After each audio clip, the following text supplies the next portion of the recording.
Jamuted. Jabated. All right, chat. Welcome to another Healthy Gamer GG stream. My name is Alok Kanoja.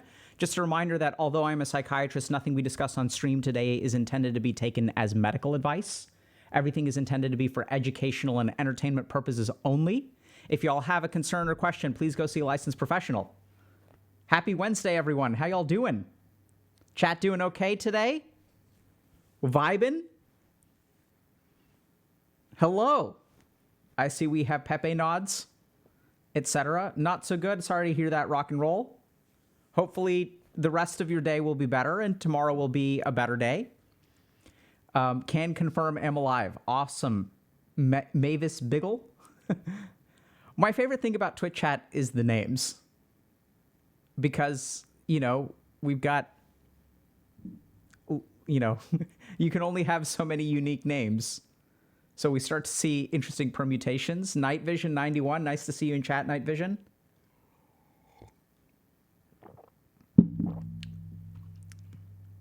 Ooh, Irreverent Fox is saying woke up late but still doing stuff. That is not to be underestimated in terms of how much of an achievement that is. Waking up on the wrong side of the bed or waking up late and still being able to accomplish things is one of the biggest achievements you can actually do. It's so tough to get yourself in the right headspace. Props to you.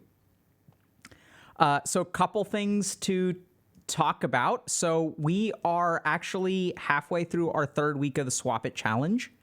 For those of you that don't know, the Swap It Challenge is an opportunity for people in our community to swap out mindless technology use for healthier activities. So we've done about 950 hours as a community of swapping out unhealthy things for healthy things. And so this is another one of our challenges on Discord, which these have been going really, really well. I think people are starting to see real changes in their life. So, you know, we're seeing that people are exercising for 15 minutes, stretching for 15 minutes, journaling for 15 minutes, chores for 15 minutes, empty dishwasher pog. Clean your room for 15 minutes. Also, clean room pog. Stacking stones. That's really cool. Eat without distractions. Oh my goodness. That's really tough, right? To just eat while not watching something, listening to something, etc. Exercising for 15 minutes. Making a to-do list. Lying down for 15 minutes. Sometimes something that we don't really appreciate that we could be doing. Right? So especially, I don't know about y'all, but oftentimes when I'm tired, what I'll do is sit down and just start mindlessly scrolling on my phone until I magically get more energy, which really doesn't happen after 45 minutes or 50 minutes. Like I'm just kind of tired of scrolling and it's not really that enjoyable, but I'm not really feeling energetic. So I kind of stop and then I move around a little bit and then I open up the phone again. So sometimes it's actually really useful. I did this actually earlier today to just sit down without anything for like 5 minutes. You'll be amazed at what that can accomplish. Seems like people are doing a lot of lying down and journaling and doing chores, going for walks. So that's awesome. That's what we're, you know, all about here. So if you guys want to participate in the Swap It Challenge, hop onto our Discord. Y'all can submit photos and accrue points and things like that. It's a community challenge. So as the community accumulates more points, there are going to be certain rewards. I think like one of the rewards is doing an ASMR stream with Dr. K. So check it out. You know, use this as an excuse to start to cut out some unhealthy habits in your life and start to build healthier ones. Caruso is saying, me watching this while eating, oops. Yeah, it's tough, right?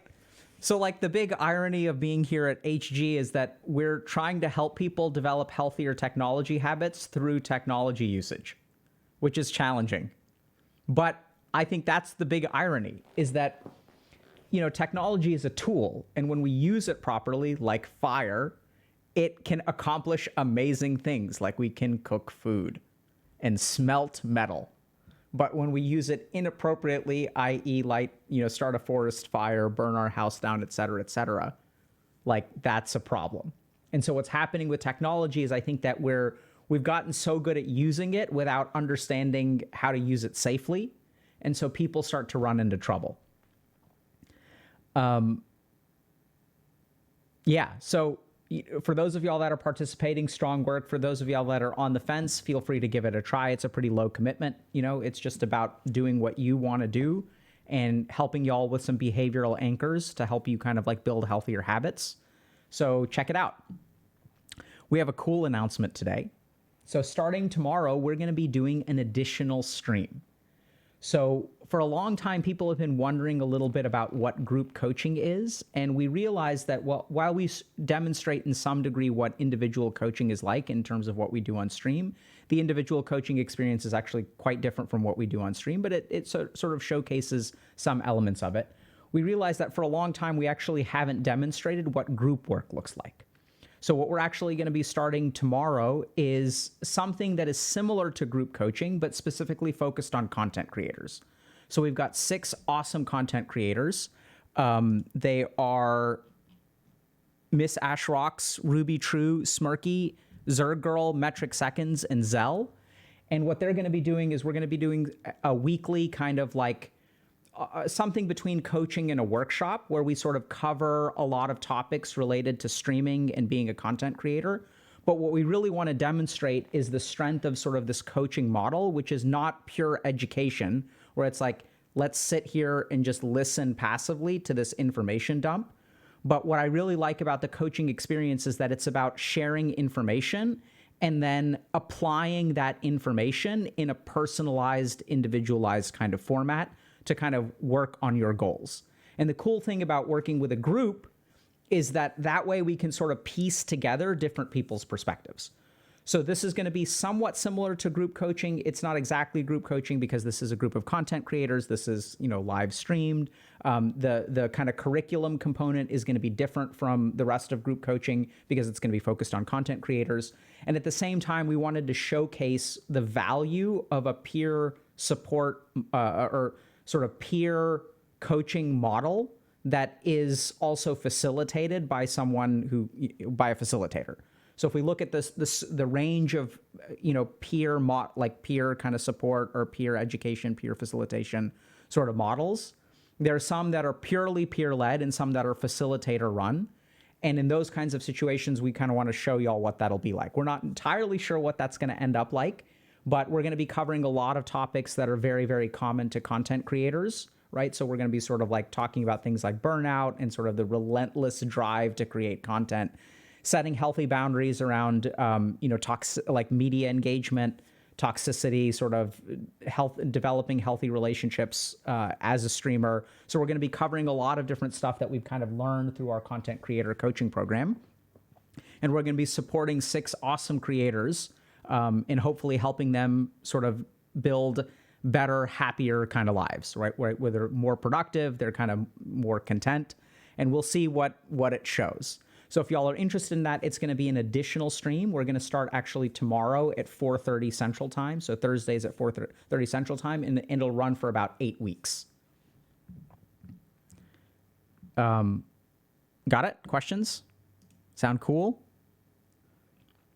So today we're going to be be going through a couple of things. We're going to be reacting to some ADHD TikToks. So talking a little bit about ADHD. And then we're also going to be talking a little bit about why we sometimes just feel relief instead of accomplishment when we do something, right? So sometimes we have this idea that like when I accomplish something, I should feel accomplished. But sometimes when we accomplish things, all we feel is relief. Like when you're panicking about the final exam, and then you take the final exam and you don't say like, yay, I did it. It's like, oh my God, thank God that's over. And so it's really challenging because if you're living a life where all of your actual accomplishments just feel like relief instead of any kind of achievement, it can be really hard to kind of motivate yourself. And so we're going to be talking a little bit about that. We're also going to be talking a little bit about anger today. So I think anger is one of the emotions that we haven't touched on too much. I think anger is a really, really interesting emotion. We're going to kind of dive into what makes anger kind of unique as an emotion. And so hopefully that'll be helpful. Okay, so let's dive in. TikTokers. Let's do it. Okay. So let's start with this one.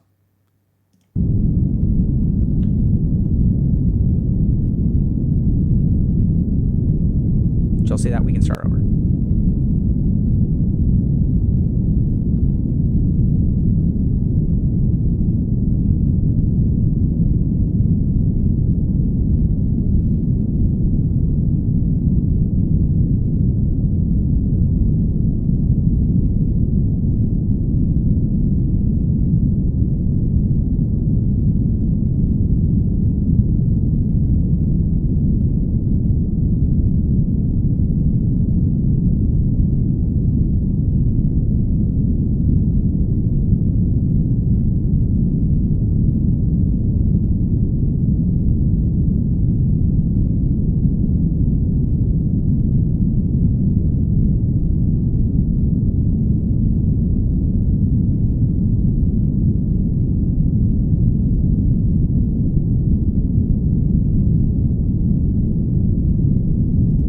Alrighty.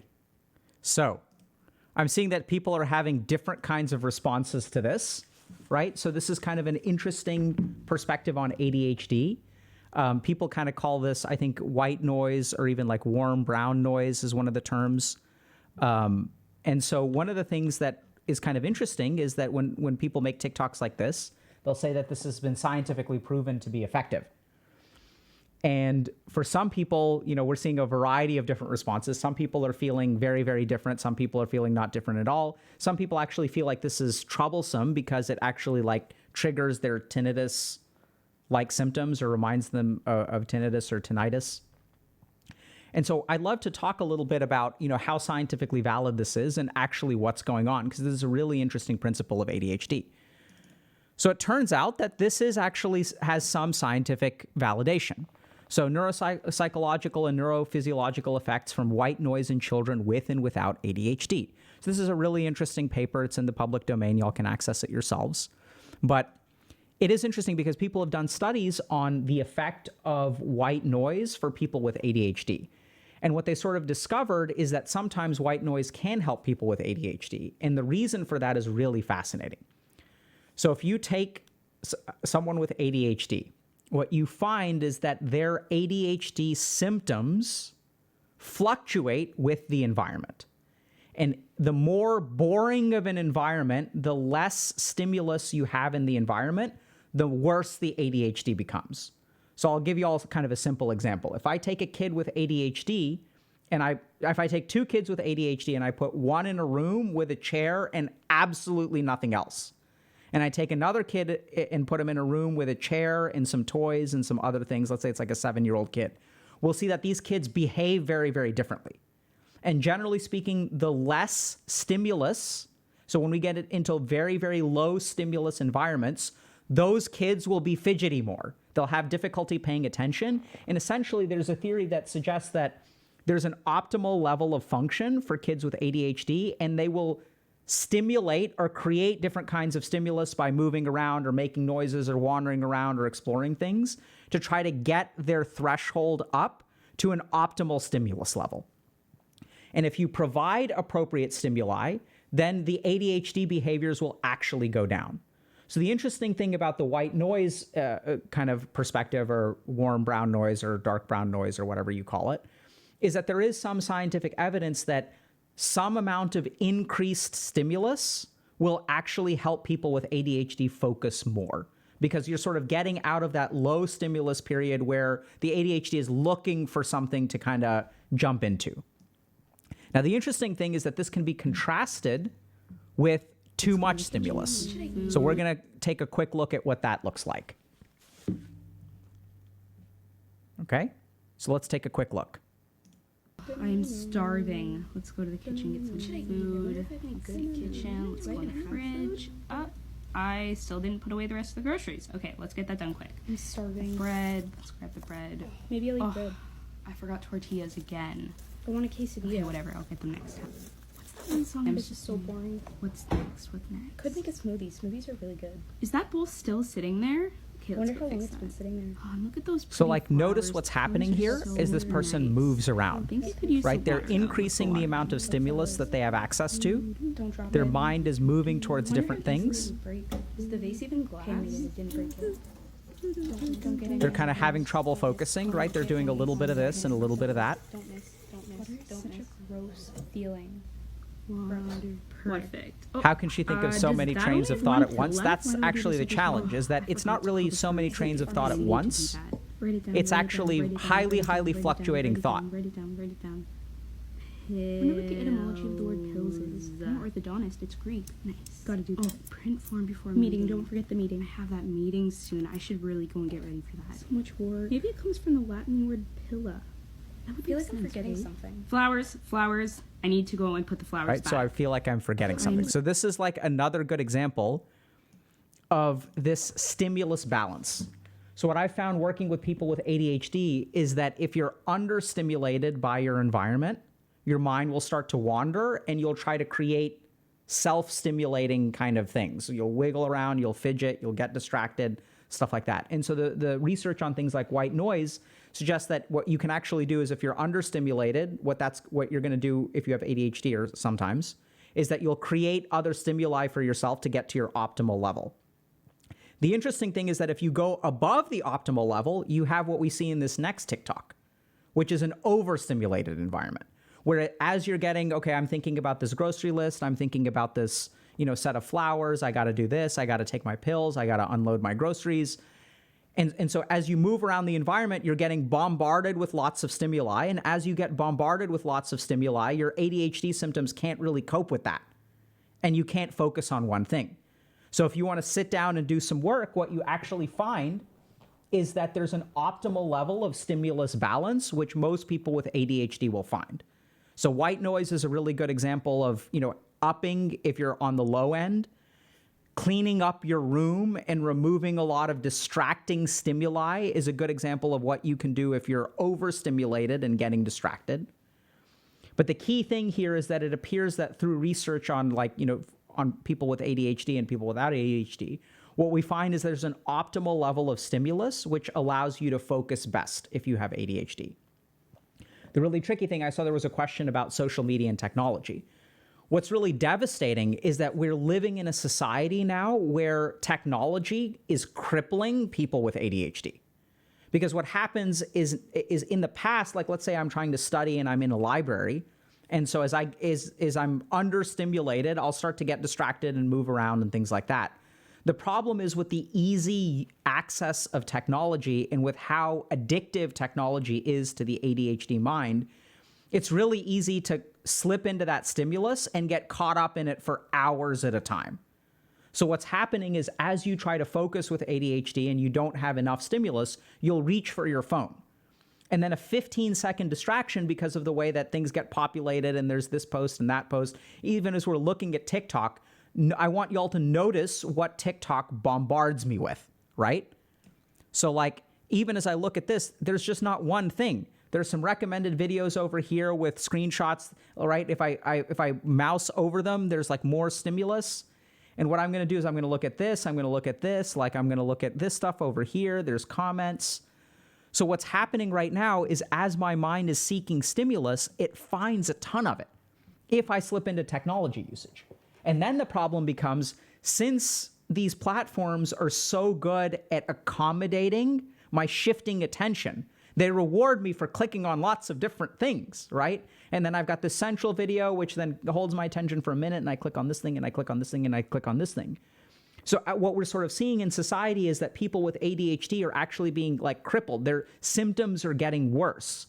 More people are being diagnosed with it because technology sort of takes advantage of this stimulus, of this lack of stimulus balance. So if you're someone who's kind of struggling with this, these are both very common experiences where some amount of increased stimulus, if it's kind of thoughtful and can't distract you, can actually improve your focus. And there's research that actually supports that. And we also see the opposite as well, which is that if you're overstimulated and there's too much sensory input, that will actually worsen your symptoms.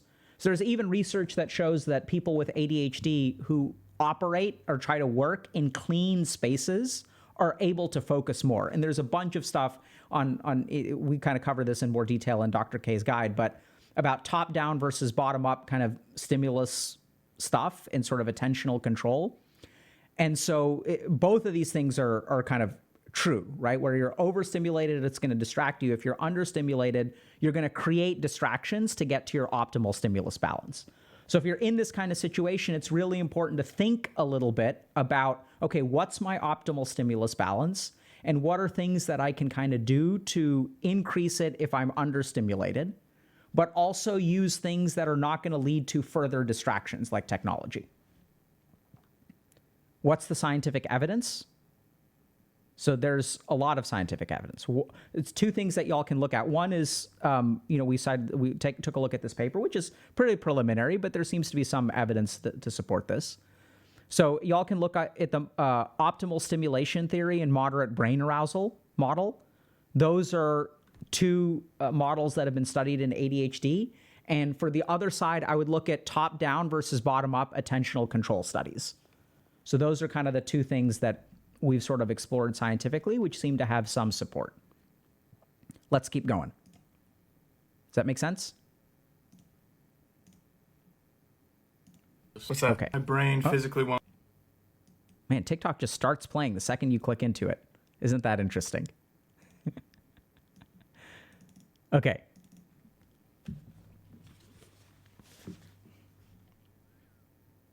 I thought you said you had a busy day today. Oh, Yeah, whoops. I'm in ADHD paralysis. What's that? My brain physically won't let me. Okay. Ready? I thought you said you had a busy day today. Yeah, I'm in ADHD paralysis. What's that? My brain physically won't let me do anything. What caused it? Sometimes nothing causes it, but today it's because I have a package that's coming at 8 p.m. You can't do anything before that package comes. Yeah, I like to call it my waiting mode. You're not just being lazy? No, my brain's currently going like 1,000 miles per hour telling me I should be doing things, but I can't. I thought you said you had a busy day today. Yeah, I'm in ADHD So paralysis. ADHD paralysis is a really interesting phenomenon. It's something that hasn't been that well studied. So like there are aspects of this that have been well studied and aspects of this that haven't been really that well studied. And what I tend to find is that when we look at things like ADHD paralysis, there's a lot of low quality information, like opinions and this TikTok is actually pretty good because I think it's representative of people's experiences. But for example, a lot of people will correlate ADHD paralysis with procrastination. Right? So they'll kind of say like, oh, I'm putting off tasks. I can't focus on anything. If you've got 10 things to do today and you're getting a package delivery at 8 p.m., I'm putting off those other things. So that feels like procrastination. So this, once again, is my opinion. I did some research into this phenomenon and really didn't find great scientific studies about this. So I think what we're doing is we're sort of learning more about novel features of ADHD as people are getting more diagnosed and it's becoming more of an issue, and especially adults with ADHD, because this kind of like task paralysis, if you look at the original research on ADHD, was done mostly in children, right? So ADHD for a long time was specifically kind of a childhood diagnosis. And as more and more adults are getting diagnosed with it, we're sort of discovering different manifestations of it. So what's going on with ADHD paralysis? So the first thing is, in my experience as a clinician, once again, this is an opinion, okay? What we do sort of know is that this probably has to do with an executive function deficit. So what we know about ADHD is that it's a neurodevelopmental disorder. And what that sort of means is that the brains of people with ADHD seem to develop in a different way. And one of the ways in which they develop differently is in their frontal lobes. So the frontal lobes are responsible for something called executive function. Executive function is our ability to plan and execute tasks. And people with ADHD struggle with this. So what's happening in if we sort of take a neurotypical person is if they've got something to do at 8 p.m., what they can sort of do is like they can plan up to 8 p.m. So if I've got 10 things to do today and one of them is 8 p.m., my brain is good at automatically sequencing those tasks. So I can do this at 10 a.m., this at 1 p.m., this at 5 p.m., and this at 8 p.m., and all of my stuff will get done. I'll be efficient. I'll leave 6 things for tomorrow, but I can get these 4 things done today. What we tend to find in executive dysfunction is that this sequencing is kind of a problem. And the simplest way that I would describe it in terms of my clinical work with people is that they sort of can't swap tasks. So once you have one task on deck, once you have like one active task, you can't table it for other tasks and come back to it later. So in my experience, this is actually a sequencing problem where once you got something in your mind, you can't set it down and do other things. And so what this ends up as is what people call kind of colloquially ADHD paralysis or task paralysis, which is if I've got one thing at 3 p.m., I can't do anything else. And you may think, well, that sounds, like it sounds like a real problem, and it sort of is in terms of function, but there may actually be a very good reason for that. And that's where, remember that if we get distracted, right? So this is the challenge with ADHD. If we get distracted, we may not remember things. We may not come back to things. Since our brain can't sequence and kind of execute on tasks in time, what we sort of do is our brain sort of almost learns that, okay, this is the task that I've got on deck. It's almost like your brain can't save something and close a document and open it up later.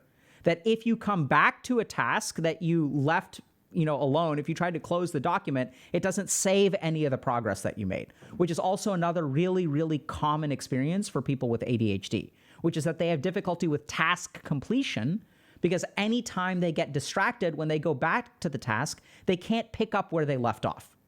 And so I want you all to just think about this for a second. If your brain can't pick up efficiently where you left off, what is the adaptation going to actually be? Don't get distracted. Don't lose sight of it. You can't ever put it down. We're operating with a Word document or some kind of word processor that can never save. So what does that mean? That means once the task comes on deck, we have to hold on to it, and we can't let anything else get in the way. So in my experience with working with people with ADHD, this ADHD paralysis actually has to do with an inability to sequence out and pick up tasks. So that's where the good news is that there's some organizational tools that you can sort of do, you can use, and this is something that I think this TikTok represents well, is that this person is just using their mind or their brain to do all the work, right? And this is what we kind of see if you look at actually treatment for ADHD.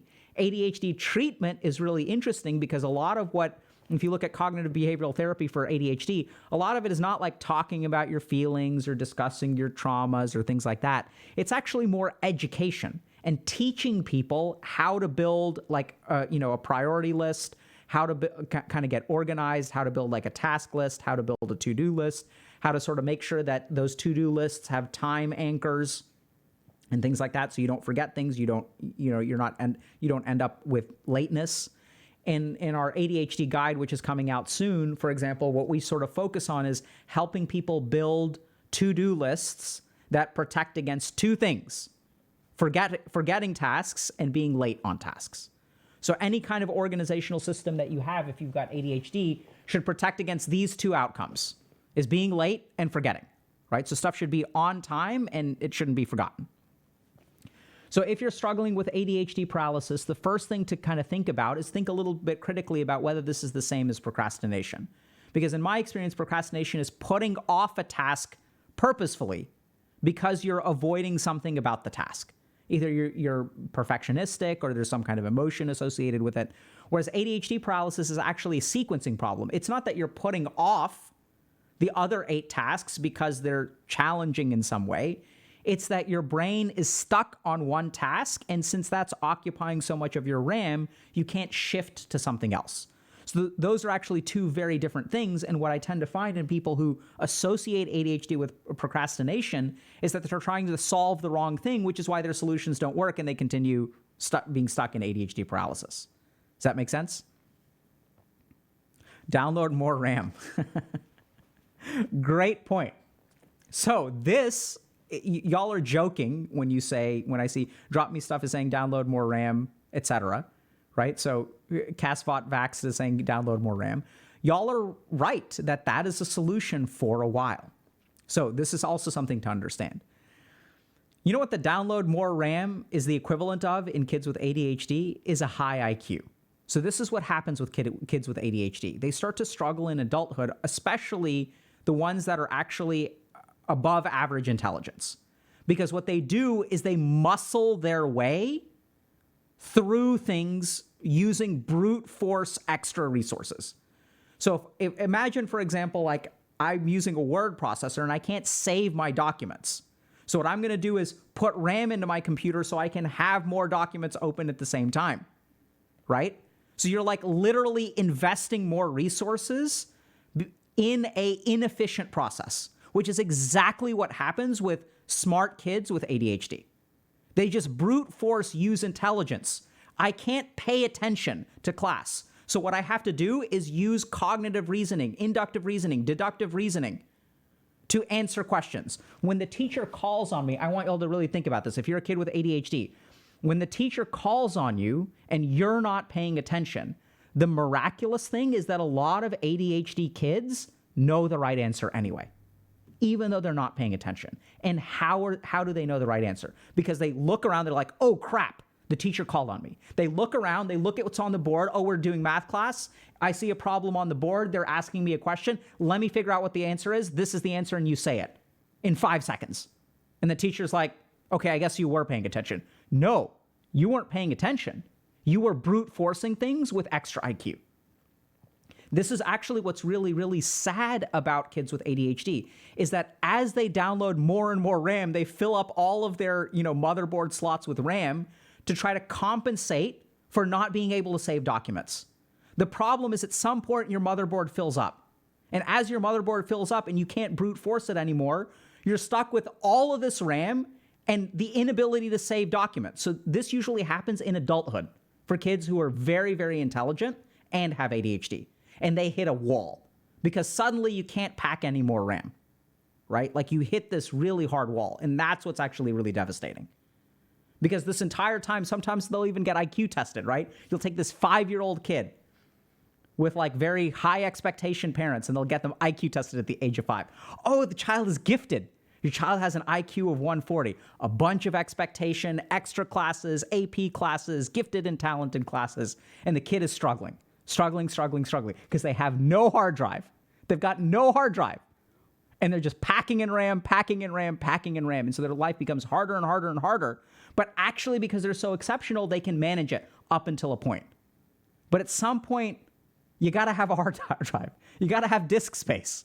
You can't store everything in RAM. And that's what they run into. It's a hard stop for these people. It's so challenging. Make sense? Let's move on.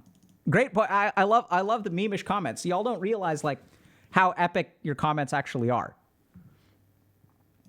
It's so good. Seriously.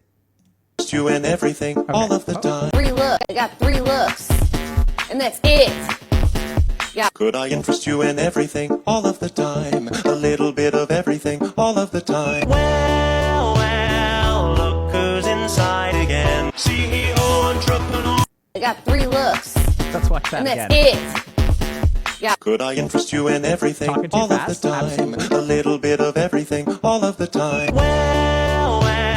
Zoning out. Look who's inside again. CEO entrepreneur. I Sorry. got 3 looks. Sorry, it's loud. What? My bad. Okay, so let's talk about this one. Just very quick, because I don't have much to say. So the thing is, oftentimes ADHD will manifest. Sorry about that. Oftentimes ADHD will manifest with different symptoms, right? So people will say, oh, I've got 3 looks. Like I've got like oversharing, talking too much, and zoning out. The interesting thing is that I think all 3 of those are actually kind of the same thing. So even when you're zoning out, what's going on? There's a bunch of stuff going on in here, right? So there's oversharing, which is like talking too much, right? Or you're talking too fast and people aren't really able to pay attention. But even when you're zoning out, it's the same process. It's just whether your mouth is opening and you're emitting sound or not, right? But mentally, the process is the same. It's just we've got 2 modes. We've got communication mode or we've got silent mode. But on the inside, it's actually the same distractible, high speed kind of thought process. Does that make sense? Is this also relatable to people without ADHD, or do I maybe? So this is exactly why we stream this kind of stuff. So remember, these are TikToks, right? These are not diagnostic evaluations or diagnostic criteria or things like this. But if this kind of stuff resonates with you, I think it's very reasonable to go get a clinical evaluation for something like ADHD. So remember that ADHD is a spectrum, okay? Attention is a spectrum. So there's people who have very good attention, people who have highly distractible attention. If it's impairing your function, then it's more likely to be a disorder, right? So that's generally speaking the line that we draw in psychiatry is, does it impair your function or not? But the other reason that we're doing this is because what we're finding is that attention spans seem to be decreasing. We know that epidemiologically, the diagnosis of ADHD seems to be on the rise. But that begs a really interesting question. Are more people having ADHD, or are we just getting better at diagnosing it? Is the amount of people who have ADHD actually has been the same, but we used to miss a bunch of people, and now we're just catching them?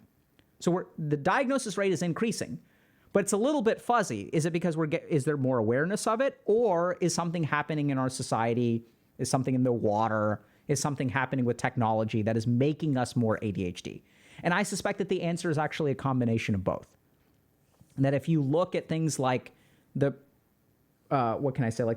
progression of attention span on the internet, it's getting shorter, right? So there used to be blogs, and they've been replaced by tweets.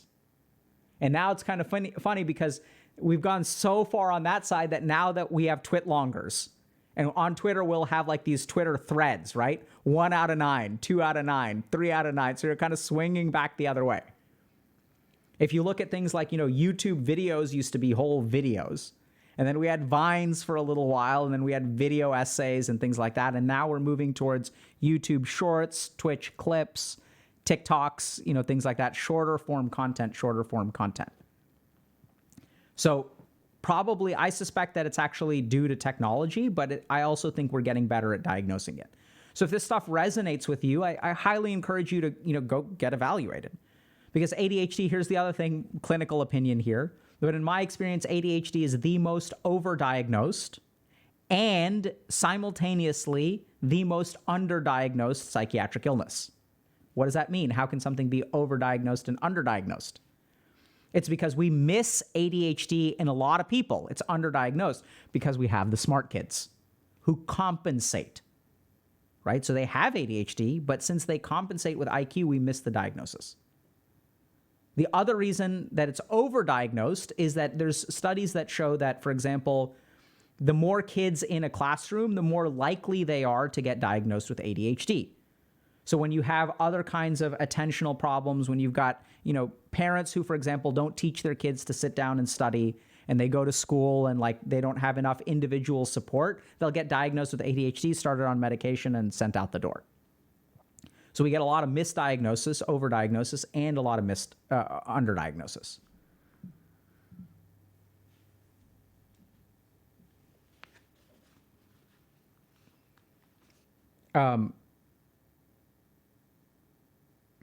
So now I'm saying go get evaluated. And what I'm seeing is a lot of people are getting pushed around in terms of getting diagnosis. So, one person is saying, I tried talking to my doctor, but he rolled his eyes and referred me to psychiatry, who said they were going to call me back 3 months ago.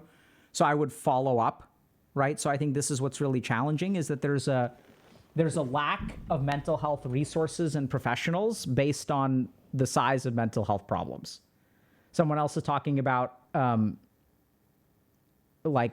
in a queue in Brazil for getting a diagnosis, things like that. So this is unfortunate, right? Is that what's happened is for a long, long time, let's say 100 years or so, medicine, the field of medicine has heavily I would say in an imbalanced way, overinvested in physical medicine. So what happened is we left kind of psychiatry and mental health by the wayside. And so it's sort of okay in a sense because there were bigger problems, right? So we were focused on heart disease and cancer, but about 10 years ago, actually, mental health rose to the top in terms of highest amount of morbidity and mortality, I think in the US and globally as well. So mental health actually causes more damage to our society than cancer and heart disease, which used to be number 1 and number 2. So I think that we're really lagging behind in terms of getting resources. And this is the real challenge, is when I say go see a therapist or go see a psychiatrist, go get evaluated. The fact that there isn't enough supply, unfortunately, doesn't change the right answer. right? This is what's really tricky about the world today is like the right answer is to still, if you've got a attention deficit hyperactivity disorder, you probably need clinical help, right? Like it's kind of like saying, okay, like if I've got a heart attack and the emergency room is full, what do I do then? It's not like there's like you need to go to the emergency room.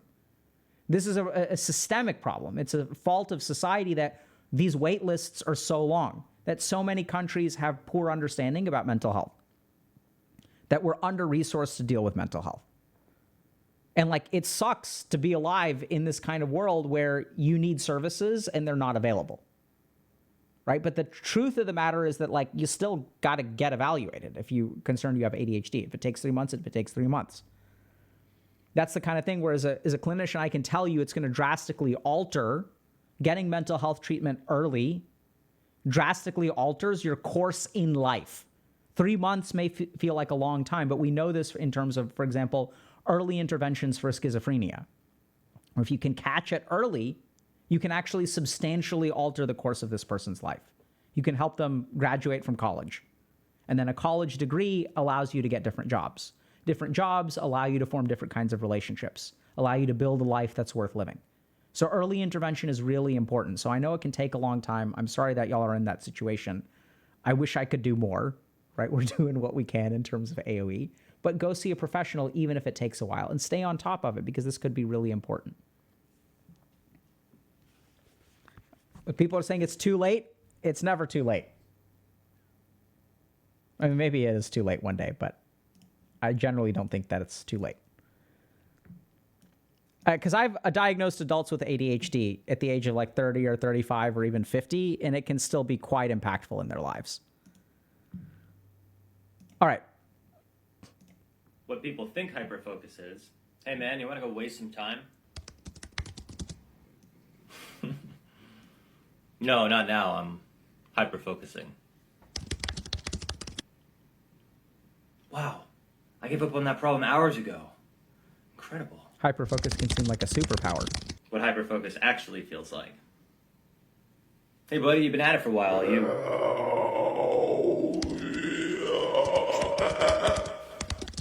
Jesus Christ, was that your stomach? What? The Eye of Sauron. Dude, when's the last time you ate? I don't know. I'm almost done. Can you just go away? Okay. Hey, just eat this, okay?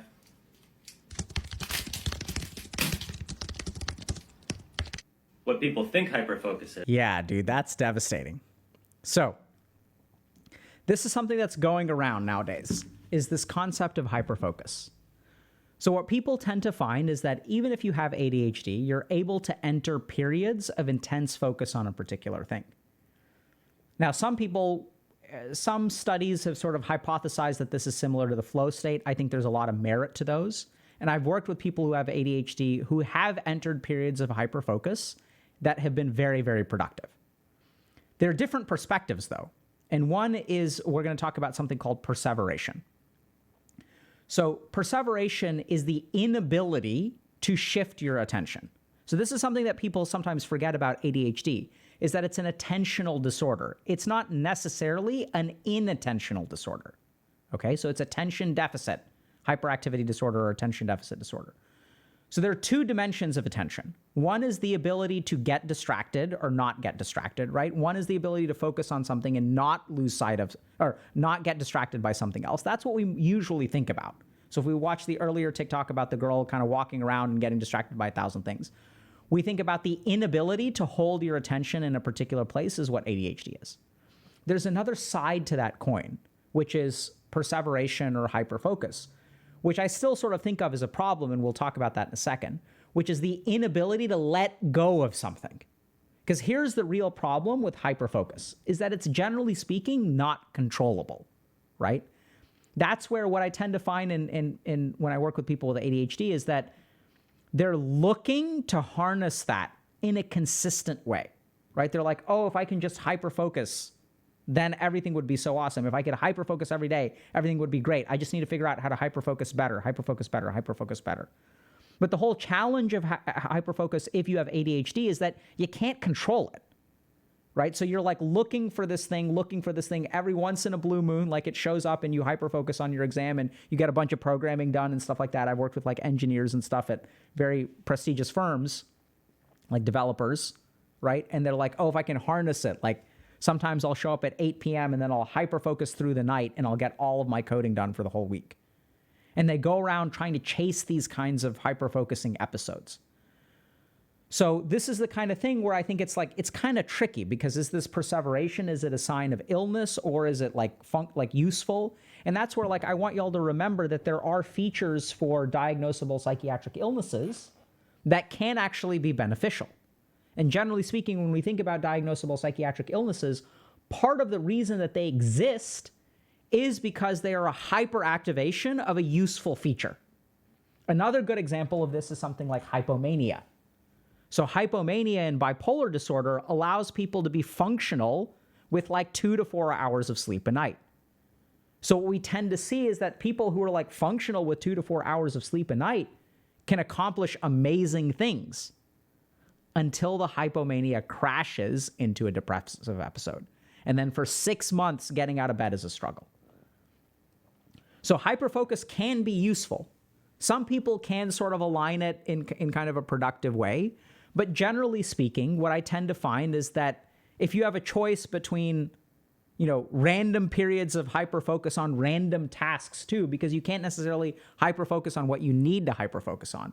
In fact, a huge problem with ADHD, especially if you talk to people like parents, is like their kid will perseverate with Legos. They need to do their homework, but they can sit and focus on Legos for 8 hours at a time.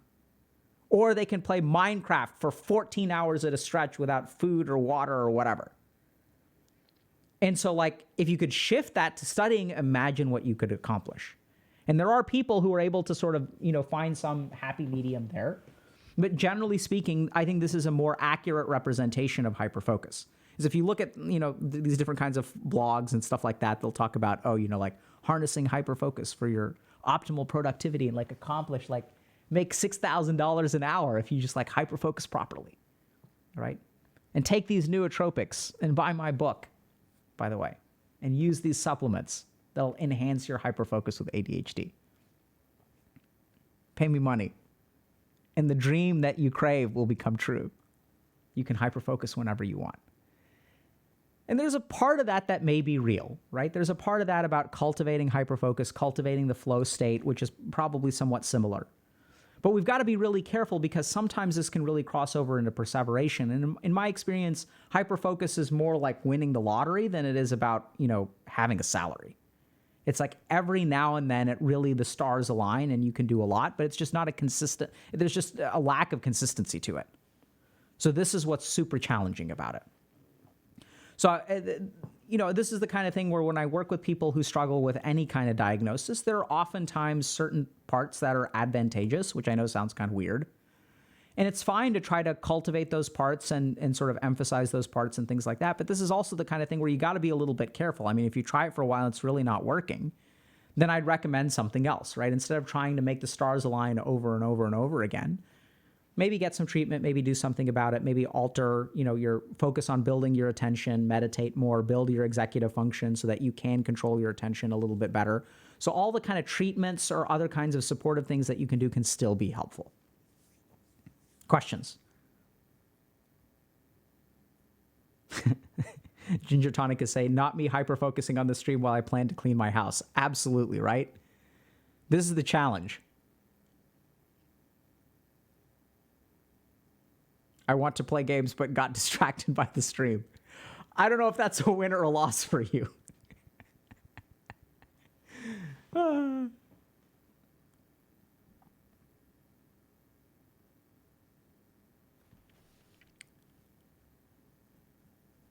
So there are a lot of questions about things like building executive function. How do I read books with ADHD? So let me try to summarize this. So there's like, the key thing is that we break this down in a lot of complexity, because this is a complex issue. We break this down. This is why we built a guide, right? So we made a guide that's like 20 hours of stuff around ADHD and how to build executive function and all this kind of stuff. But I'll try to give you all a summary. So here's my general approach to working with someone with ADHD. There are some things that you can level up your brain for. And the key thing about ADHD is you can't just level up your brain. A big part of protecting against ADHD is not just improving your executive function. It's actually creating external systems to accommodate for whatever weaknesses you have in your brain. It's an oversimplification, but that's generally how I think about it. And this is where, like, this is true for, I think, kind of anyone, right? This isn't just exclusive for ADHD. Any human being has a unique cognitive fingerprint that has particular strengths and particular weaknesses. And this is where, if you want to think about how to be successful, that's where you've got to level up some of those weaknesses, but a big part of it is actually accounting for some of those weaknesses in other ways, right? So let's say I'm running a company and I'm really, really good at operations, but I'm not great at creative thinking. So I can try to boost my creative thinking to a certain amount, but there's going to be a certain point where, like, the most ideal solution is that I partner with someone who's good at the creative thinking, and then we work together. So it's using external things in addition to leveling yourself up. So just to give you all a simple example of this, like how we pair these together, when I'm working with people with ADHD, I'll teach them to meditate, which is one of the simplest ways to boost executive function. And that, too, I personally believe this is less not scientifically supported. Right? So the studies are on mindfulness, and people garble all the different interventions. They don't just call it all mindfulness, but you can do very different things. One will be a mantra meditation, one will be some, observing your breath, whatever.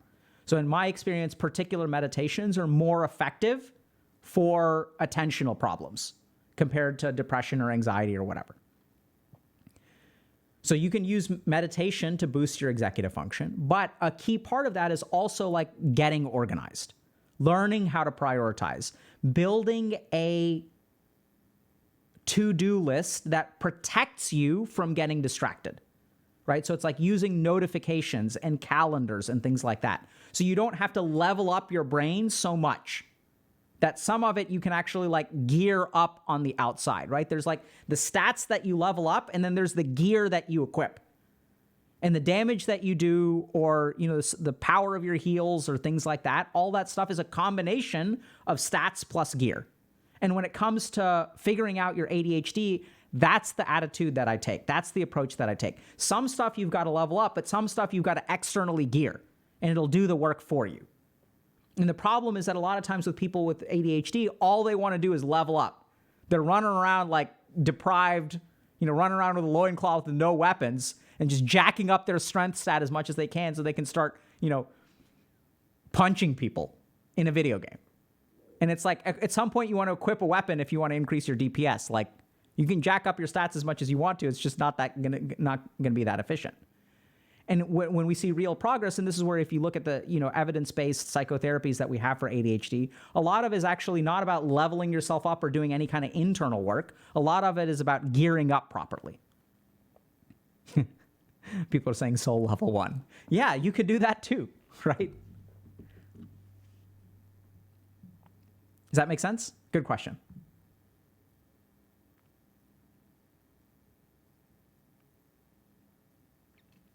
So someone else is asking, what if I was told as a child, I have ADHD, but I'm good at getting things done, remembering things, staying organized now. Was I misdiagnosed? I can't say whether you're misdiagnosed or not, because I don't know if you meet the diagnostic criteria today, and I don't know if you met the diagnostic criteria before. Right? There's a lot of stuff that goes into the diagnosis of ADHD. What I can say is a couple of interesting principles. The first is, remember, I said that ADHD is one of the most overdiagnosed illnesses in my experience. So it's possible you're misdiagnosed.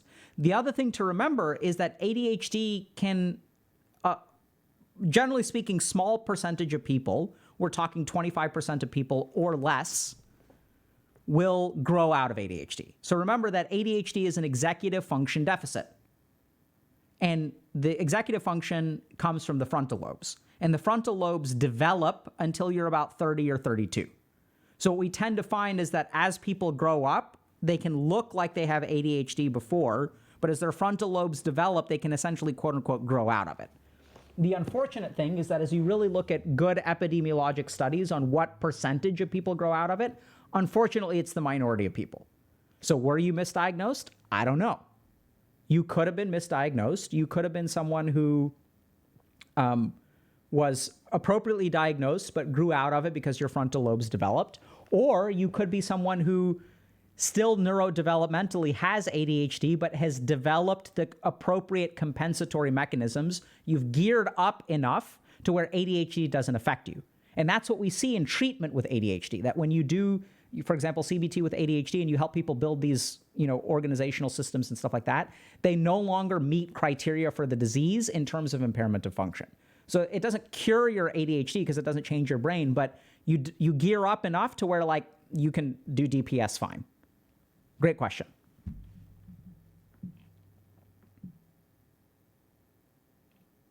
I thought it was 25. Yeah, so people will cite different studies.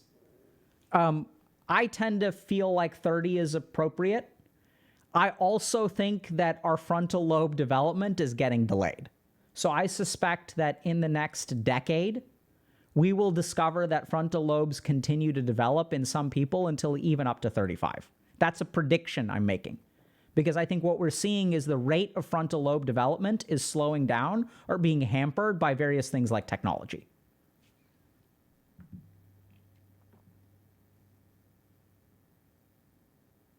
Can you develop the frontal lobe with meditation? 100%. There's good data to support that. Will we meditate today? I'm going to try my level best, which is exactly why we're moving on.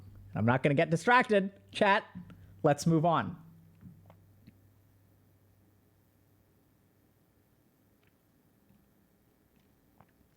Yeah, meditation has benefits at any age. I think that's been shown. Okay, let's move on. What am I looking for? Okay, there's this one and...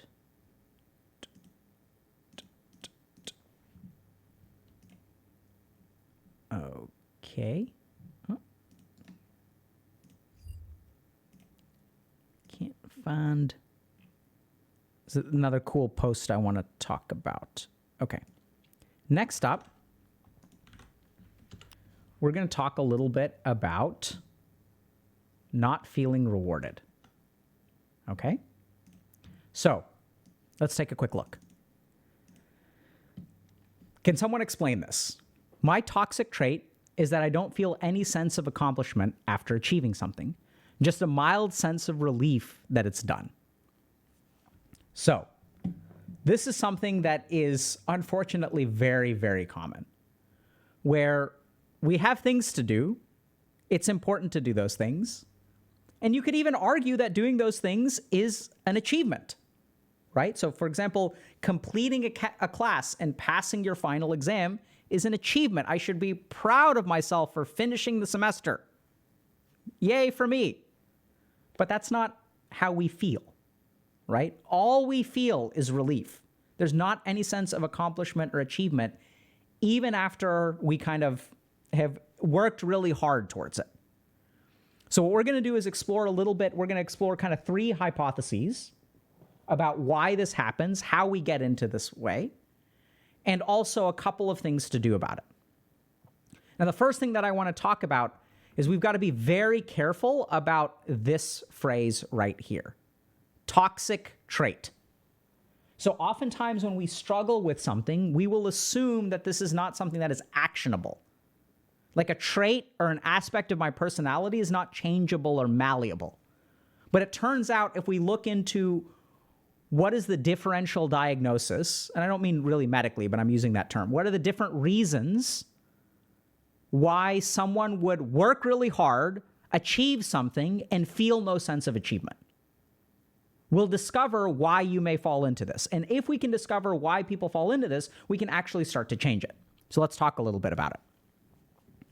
Why does working hard not give you anything except for a sense of relief? Why can't you feel an achievement of any sort? So the first thing that we're going to talk about is being stressed. Okay? So I want you all to imagine a scenario. Let's say I've got a final exam coming up. As I'm moving towards the final exam, I feel really, really stressed out and I have to do it. And the stress actually motivates me to study, right? So this is a very common experience where, oh my God, okay, final exam is 2 weeks away. No big deal. I don't really feel a whole lot of stress. A week goes by, I start to feel a little stressed. I haven't started studying yet. Oh my God, it's going to be too late. I don't want to cram. I need to get an A. My GPA really needs an A. The stress starts creeping in. And as the stress starts creeping in, the unhealthy coping mechanisms to deal with stress start creeping in. As I become anxious, oh my God, I'm feeling anxious. What should I do? Let me watch something on YouTube and distract myself. 8 days go by, 9 days go by. Now the exam is 5 days away. Oh my God, the stress increases. And now it's so powerful that it breaks through my distractions. And now I start cramming. Stress, stress, stress, stress. I'm studying. Cram. Finish the exam. How are you going to feel? Yay! I'm so proud of myself for procrastinating for 9 days and then cramming and feeling stressed out and waiting till the last minute and like, yay, I can be so proud of that. No, you can't. All you're going to feel is relief. Thank God it's over. So the first thing to understand is that if stress is what's motivating our action, how on earth are we supposed to feel a sense of accomplishment when it's done? So think about the times in your life when you feel accomplished. Stress can have something to do with it, but it's usually like something that you set out to do. Does that make sense? So the first thing to understand is that if you're motivated through stress and procrastination, the natural thing is that you're going to end up with a sense of relief instead of a sense of accomplishment. Does that make, like, what are you expecting? So other people, you may look around with other people who are like high-fiving each other because, yeah, like I crushed the exam, fantastic. Those people weren't super stressed before they started the exam. So even though you studied hard and you should feel proud of yourself, the question is, what was the driver of the original motivation? Right? What is driving you to complete the task? And your internal motivation is going to determine whether you end up feeling relief or accomplished. Even if your actions are the same. It's not how much you study. It's not how hard you study. It's what's in here when you are studying. Are you putting it off? That's the first consideration, okay? Next thing to think a little bit about is something called the shame gap. So we talked about this recently. But this is essentially the idea of a should. So in our mind, we have an idea of who we can be. So there's Alok, and then there's Dr. K. Oh my God. And one of them is like a degenerate, lazy person who struggles to accomplish things on a daily basis. And one of them is like, oh my God, a brilliant person on the internet, right? That's an idea. It's not real. I'm not saying that I am brilliant at all. I am on the internet, however. But I want you all to notice that we all construct ideal versions of ourselves. And this is especially true, like, I've seen this a lot in people who are, you know, like South Asian, East Asian, things like that. Or if you grow up with parents who have a bunch of shoulds. You should do this, you should do this, you should do this. Oh, Alok, you are so smart, you should become doctor. You will be very good doctor one day. And so we have this sense of an ideal self. And then there's the real us over here. And the difference between what we know we can be, or what we should be, and what we are, is where shame lives. This is the shame gap between this and this. Now, here's the tricky thing. If this gap exists, and this identity over here exists, and based on all the things that you should do, if you ever reach that, are you going to feel accomplished? Probably not. You think you are. But let's understand this carefully, right? Because who feels accomplished? If my parents say, oh, Alok, you're a doctor, you should become doctor one day, that's so good, you're going to be so smart, and I become a doctor one day, who feels accomplished? Do I feel accomplished? No, because it wasn't my goal to begin with. Who feels accomplished is my parents, who bragged to everyone that I became a doctor. You'll get that? It's not even my goal. And it's like, thank God my parents are leaving me alone. Thank God I didn't disappoint them. Thank God I lived up to my potential. And I became a doctor and I accomplished what I was supposed to do. But it's never my goal, so I'm not going to feel any sense of accomplishment. All I'm going to feel is relief. I did what I was supposed to do. And they're out there celebrating. Oh, we're going to throw you the biggest party to celebrate. And it's like, I'm just glad I survived medical school. Right? I don't even know if I want to be doing this right now. So the second reason that we feel relief instead of accomplishment is because a lot of times when we're doing stuff, they're not even our goals. We're just doing things that we should do. We don't actually care about it. And if you're someone who falls into this, it's not like you never feel accomplished. You feel accomplished when things are actually important to you. You just don't feel accomplished when you do things that you should be doing because it's someone else's goal. They're the ones that feel proud. So in that shame gap, in that idealized version of yourself, in living up to should, we sort of fall into this trap of like opening ourselves up to relief is kind of the best you can feel. And let's forget, by the way, that oftentimes when we construct idealized versions of yourself, this person is perfect. So even if you go all the way, all you're doing is living up to the expectation. You're not exceeding it. It's nothing to be proud of because you're just doing what's expected of you. Oh, Alok, you're so smart, become doctor. So then no, it's like what's expected. It's like the minimum. Y'all get that? So the more that we sort of create this idealized version of ourselves and the more that we move towards it, oh, I'm not going to make it. I'm not going to make it. I'm not going to make it. Oh my God, will I make it? Will I make it? Will I make it? What if I don't live up to those expectations and I finally make it? Oh, thank God. Relief. I made it. Whew. I wasn't sure I was going to. So now you've accomplished something that objectively is an accomplishment. Your parents are telling everyone in the world. They're so proud. I'm so proud of you, beta.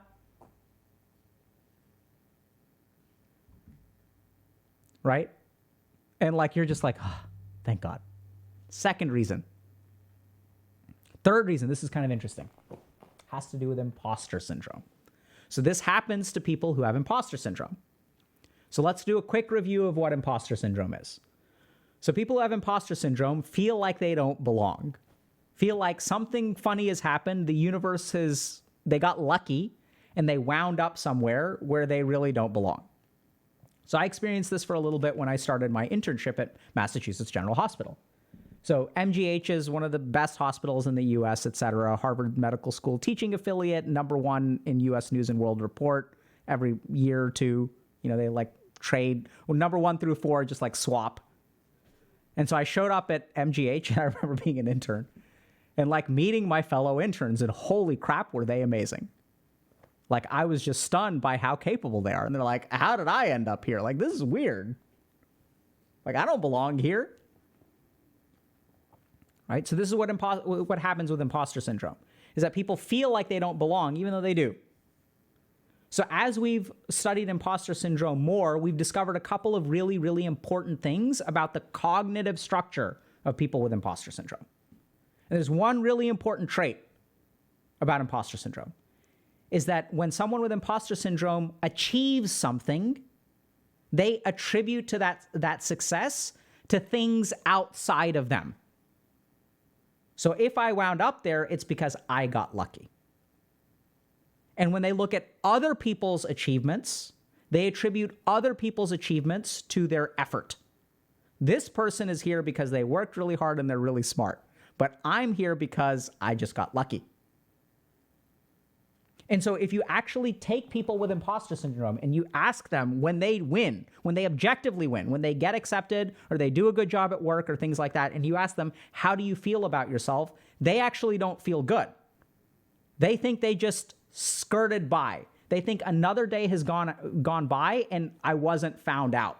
All they feel is relief anytime there's an accomplishment. Because they don't actually think, because remember, they think they're an imposter. So they don't think they're capable of the accomplishment. Does that make sense? So their lack of confidence, if I don't believe that I belong here and I'm an imposter and I succeed at something, what is the reason for that success? It's not because I actually did a good job. It's because people haven't noticed yet that I don't belong. So what we find in imposter syndrome is that they have difficulty taking credit for their actions. And so what happens is they get very, very stressed out anytime they accomplish something because they're like, oh my God, like what if people figure out? What if my true colors show? What if my brain stops working or my ADHD takes control and then like everything comes crumbling down around me? Thank God everything didn't come crumbling down around me. Relief. So the key thing to understand about this is it's not a trait. There are absolutely elements of your cognition, and those elements of your cognition can be, we've shared with y'all 3 different things, right? The first is that if stress is your primary motivator towards action, you're not going to feel achievement at the end. You're going to feel relief because the stressor is over, right? So if an exam is stressing you out, if you take the exam away, you're going to have stress relief. We don't say stress achievement. We say stress relief. It's like in the words. We all understand these concepts. It'd be such a load off my chest if I didn't have to take, final exam has been canceled. Oh, thank God. All of your stress would go away. So if stress is your motivator, then all you're signing up for is relief, not accomplishment. Second thing, the shame gap in the idealized self and all of the shoulds. If you're working towards a particular goal or achievement for the sake of living up to a should or other people's expectations, don't expect a whole lot of sense of accomplishment or achievement, right? Because it's not actually your goal. You're just hoping you can live up to it. You're going to end up with relief. And the third thing is that we see this kind of pattern in people who have imposter syndrome because they don't actually credit themselves for their own actions. They attribute their successes to factors outside of their control. Oh, the professor just likes me. They gave me a pass. It's not that I deserved an A. Right? You don't give yourself credit. And when you look at the accomplishments of other people, you give them credit. So what do we do about this? The first thing is that we have to start looking for the first issue in terms of stress-based motivation. As long as we're motivating ourselves out of stress, the most that we're going to feel is relief. So then you may say, okay, but then how do I motivate myself out of something besides stress? And I know it's going to sound kind of weird. It's a bit simplistic. There's more, depth into this. So we talk a lot about motivation and stuff in the upcoming guide, so that we go into more detail. But this is the kind of thing where, like, if you're stressed out about a test, like, take a step back for a second. All you're thinking about is, oh my God, I got to pass the test, final exam is coming up. Why the hell are you in the class to begin with? Why the hell, let's assume you're a university student. Why did you go to college to begin with? Why did you pick this major? Why are you in this class? Take a step back and start to think a little bit about the choices that you made that got you here. And what is the point of this? Right? And this is a reframe that I try to do with medical students, not so much anymore because I don't actively teach as much, but I used to do a ton, which is like helping them understand why the hell are you in medical school? It's not to get an A. No one cares whether you get an A. One day you could be riding an elevator with a pregnant lady and the power could go out. There could be an earthquake. You may have to deliver a baby in an elevator like the movies. At that point, you don't get to say, I'm sorry, I got a C in OB-GYN and I don't remember how to deliver babies. You don't get to say that. You're in medical school. Who cares whether you get an A or C? You better learn how to deliver a friggin' baby because one day you may need to. So if you want to stop being motivated by stress, start to take a step back, do some introspective work, and ask yourself, why the hell am I here? Why am I taking Philosophy 101? Because it's a requirement for my degree. I don't even care about philosophy. But this is an opportunity for me to learn about all kinds of things that are not my degree. So this is the last chance that I'm going to get formal education where someone is responsible for teaching me all this stuff. And then when I'm 30 or 40 and I want to understand Stoicism, or people are talking about this philosophy or postmodernism, Stoicism, all these different Nietzsche and all these different people, this is my chance to actually learn about that stuff. And if you can create that frame shift, you will feel more accomplished at the end of it. Second thing, abandon the ideal. Abandon the shoulds. You ain't living this life for the sake of other people. And if you are, that's why all you're going to feel is relief. Why are you living this life? So forget about the perfect self, because this is where you are, and focus on taking this step, this step, this step. Because here's the thing. When this is what I want to be, and this is where I am, when I take one step forward, I'm not there. I'm not there. I'm not there. Even going halfway feels like a failure. If you go halfway, you feel like a failure, even though you moved halfway. Whereas if you're starting from here, 1 step, 2 step, 3 step, 4 step, this is a success. This is a failure. Do y'all get that? Moving halfway to an ideal goal feels like a failure. Moving 5 steps forward from where you are feels like a success. It's all about attitude. It's all about the conception of should. So let go of it all. Accept where you are. This is what, when people say like, oh, live in the present, this is what they're talking about. Last thing is if you fall into the imposter syndrome camp, where you give other people credit for their actions, but you make excuses for your successes. Ask yourself one simple question. This is going to be the start of your journey. Why can't I give myself credit? What feels so bad about saying, hey, I actually did a decent job, or I do belong here? Why can't you give yourself credit? I can't tell you just give yourself credit. Start with that question. And then what you can do is like on a piece of paper, and there's studies that show that this actually helps with people with imposter syndrome. Write down the things, so make 2 columns, things that you got lucky with and things that you did. And just fill out both columns. We're not saying that there aren't things that you got lucky with, but there's something there that you contributed, right? Even if your teacher likes you, you still showed up to class every day, you still studied for 15 hours for the test, things like that. So start to like jot down and really think about what were the contributions that you did make. We're not saying that that's what's responsible. That's way too advanced. You can't do that. No. But let's at least acknowledge that you had some hand in this, right? And what gets in the way of taking that credit? Acknowledge both. We're not saying that you aren't lucky. You're lucky, but it's not like you were sitting on your ass the whole time, right? You did something, and at least be able to acknowledge that. And as you do that more and more, you'll start to be able to take a little bit of pride. As you take pride, you'll start to build confidence. As you start to build confidence, you will stop making excuses for yourself, for your successes, actually. That's what's really weird, right? We always think about making excuses for ourselves in terms of bad behaviors. What we don't realize is that people with imposter syndrome make excuses for their successes. They don't give themselves credit for their successes. So it's kind of odd that sometimes we do fall into this situation where anytime we accomplish something, we don't feel a sense of accomplishment. It's just relief. Now, you've got to be very careful because some people may naturally conclude that this is a toxic trait of mine. It is unchangeable. It is a part of who I am. No. Thankfully, that's not true. There are a lot of different things that can contribute to it. And the first is stress-based motivation just leads to relief at the end. So start to motivate yourself in different ways. It's all introspective work. The work is going to be the same. The amount of studying that you do is going to be the same. It's all about the attitude. It's all about in here.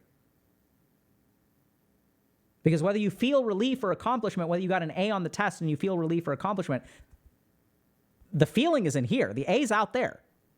You'll get that? So it's all internal work.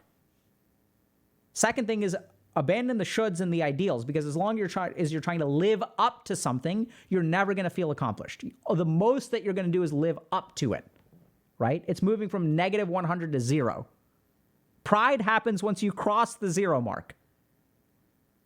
And so what we need to do is reset our scale and move 0 down to negative 100. And then every step forward becomes a victory. And that may sound like, oh my God, that sounds terrible. Like, isn't that cheating? No, that's actually how it is. If my goal is to lose 20 pounds and I lose 10 pounds, that's progress. That's something to be proud of. I lost 10 pounds. We don't think about it that way. Once again, in here. Last thing is imposter syndrome, which unfortunately, people with imposter syndrome don't give themselves credit for their successes. And so ask yourself, why can't I give myself credit for my effort? 3 approaches and 3 options for solutions. Hopefully it helps.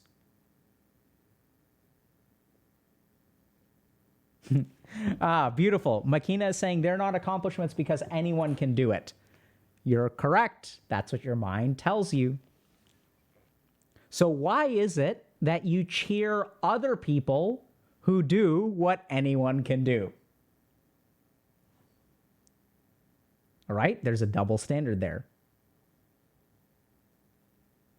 Great point. That's exactly what the mind says. Right? It's exactly what the mind says. So when I say, ask the question, why can't you give yourself, oh, because anyone can do it. So, does that mean that it doesn't require effort? Right? It's kind of interesting. It comes from the imposter syndrome. It comes from the lack of confidence. It tries to reinforce your lack of confidence. Because if anyone can do it, it's nothing to be proud of. It's tricky, very tricky. I don't blame the person for saying that. I think it's actually a beautiful comment that illustrates exactly what the mind does. Beautifully put. Brilliant observation. And happens to be incomplete.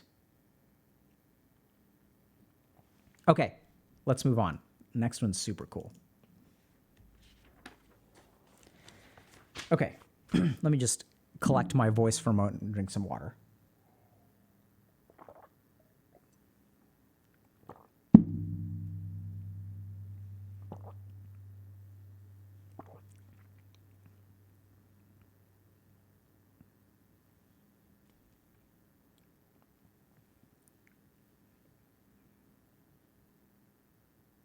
Okay, so next up, we're going to talk a little bit about anger. The despair of anger. Hi, I've heavily suppressed emotions throughout life, with video games or simply by refusing to acknowledge the emotion / pressing the mute button on it. And I've started doing a lot of work to identify and feel my emotions. Good job, friend. I'm getting to a point where I'm comfortable with most emotions. Also good job, friend, and feeling them reliably. But I have a complicated relationship with anger, you and everyone else.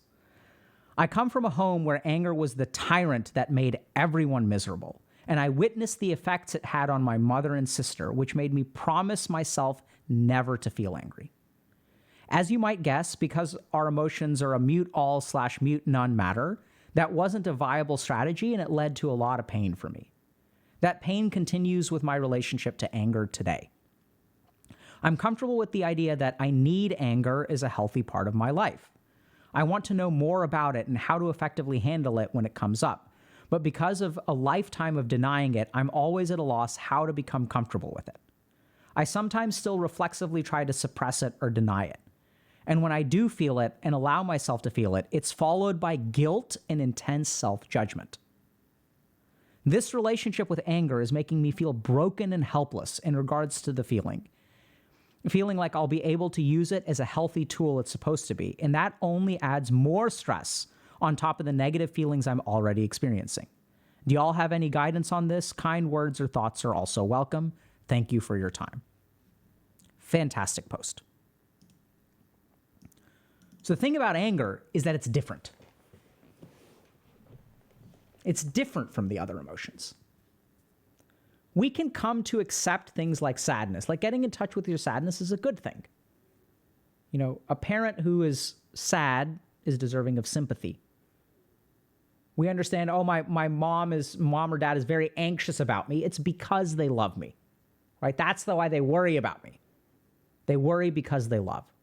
So if we look at all of our negative emotions, a lot of them are acceptable, except for anger. A sad parent, sympathy. A worried parent, oh, we understand. That's because you love your child. An angry parent, how dare you? And like this person, we see why anger is demonized, right? Because anger makes people miserable. We blame people for being angry. And so this becomes a challenge because then, like, how do we develop a relationship with anger? We can understand developing a relationship with anxiety, overcoming anxiety. It's understandable that I'm anxious. It's understandable that I'm sad.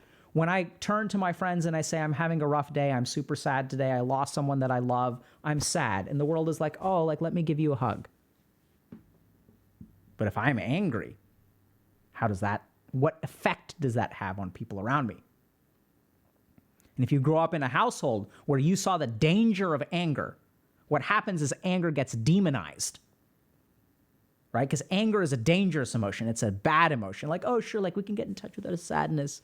Oh my God, like let's watch a sad movie and like all cry together and bond. Oh my God, like I'm going to have so much compassion and empathy for the sadness of the world and the starving children and the refugees. And like, oh my God, it's so sad. It makes me so sad. Everyone give me sympathy and empathy. Oh my God. And if I'm having a trauma response because I've been traumatized in the past and I'm afraid of something that's not my fault, I deserve compassion and love.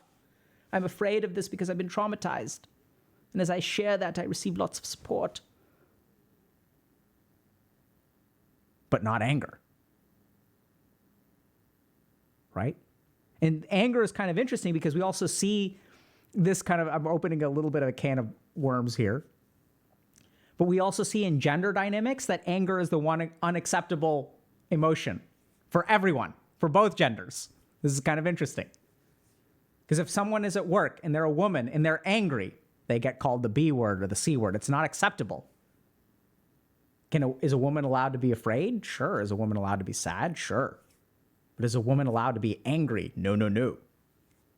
Right? It's used as an attack. Also true for men. I recently saw an article. I didn't look at it. Was clickbait about this guy, Andrew Tate, which I keep on hearing about. Still not sure who he is. And how he's mobilizing angry men. Not mobilizing sad men. Not mobilizing fearful men or anxious men. Angry men. Right? I'm not trying to get into that, but I'm just pointing out that, like, what's the word that we use? Angry men or evil men. Right? Anger is the unacceptable emotion. I'm not commenting on whether he is, or I don't really even know who he is or anything like that. I'm just saying, like, I saw this article and I've observed that when we're trying to bash both genders, if we toss the word anger in there, it's unacceptable. Right? It's kind of interesting. So that's what makes it universal. It's not actually gender specific. So we demonize anger because anger is the opposite of compassion. And compassion is like a good thing, right? We sort of like put those two all like kindness or angry. Kindness or angry. So what happens, it's really tricky because how do we develop a healthy relationship with this thing? Because anger isn't like the other emotions. Even Freud sort of he has a lot of really interesting stuff to say about anger. And I think this is his theory, that depression is anger turned against the self.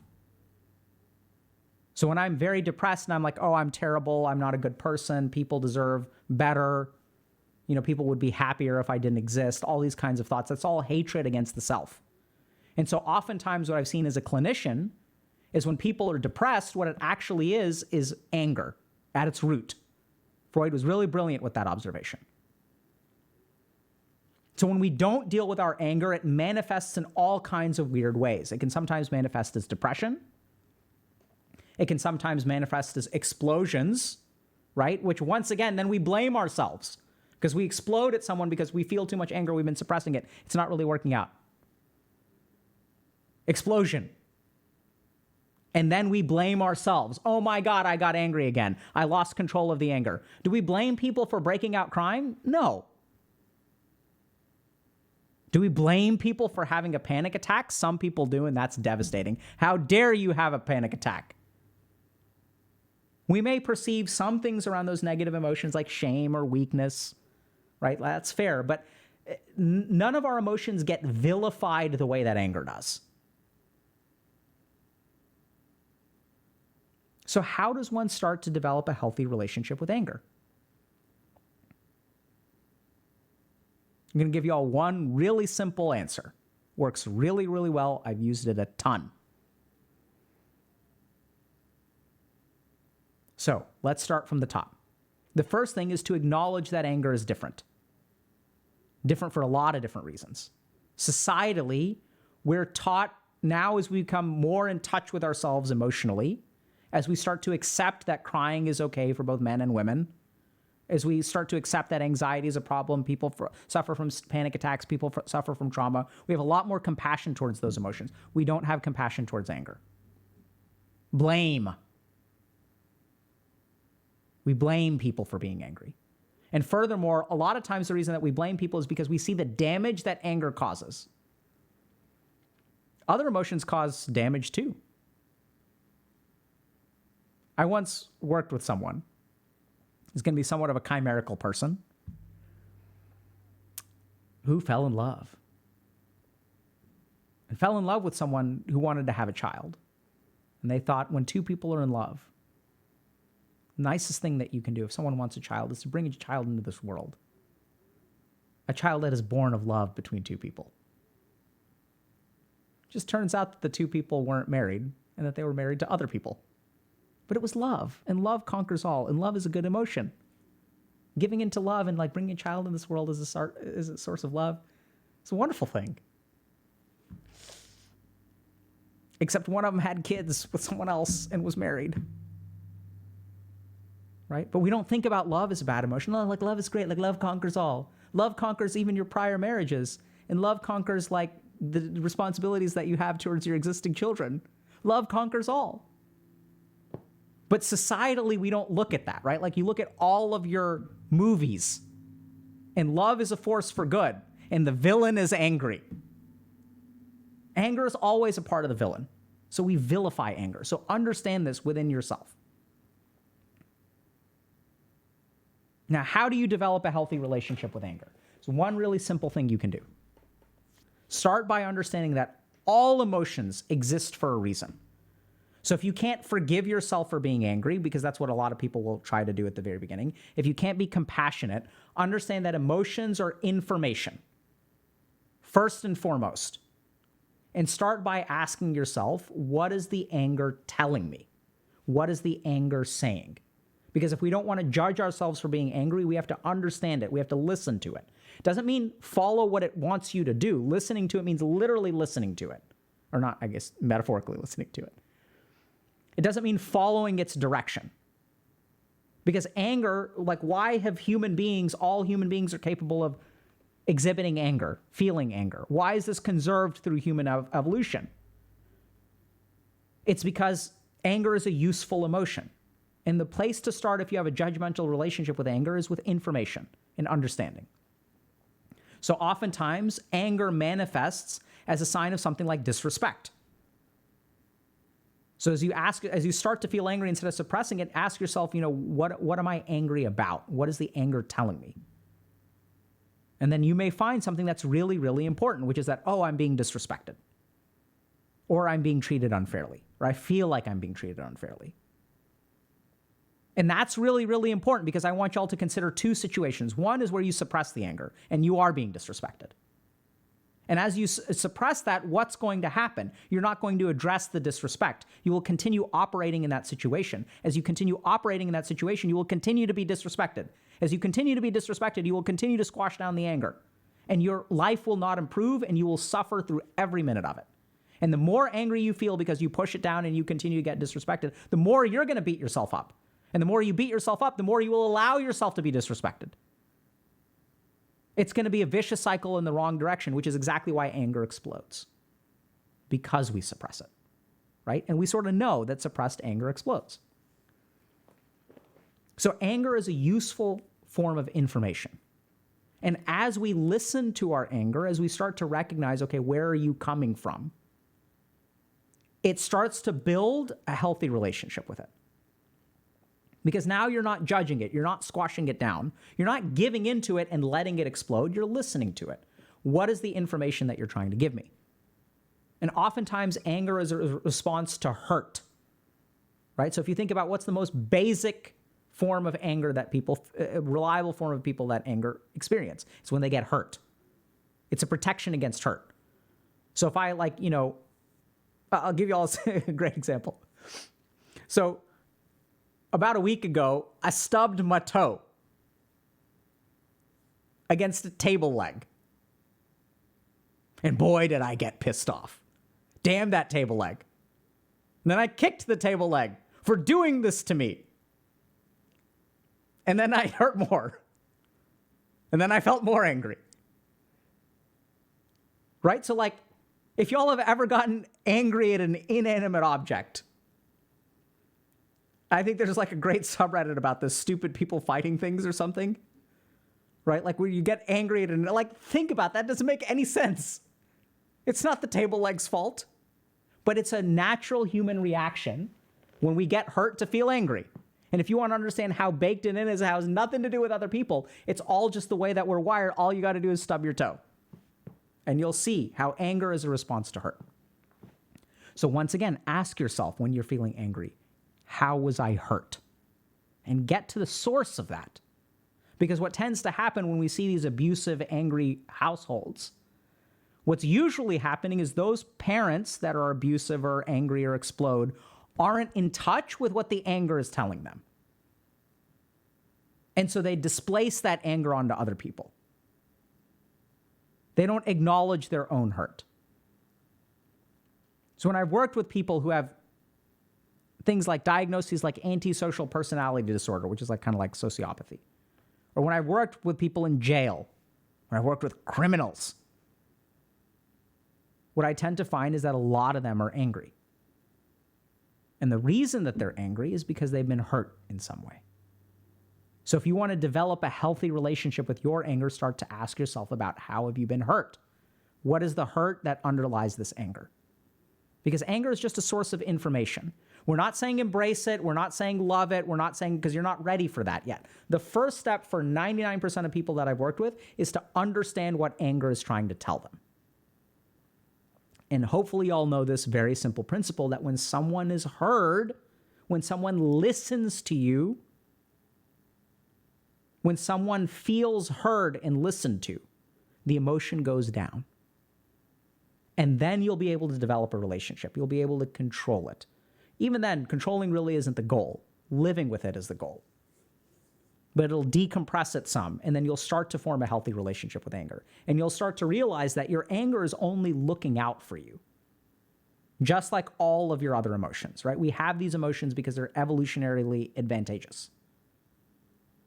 So if you want to build a healthy relationship with anger, really, really challenging because society treats anger unlike all of the other negative emotions.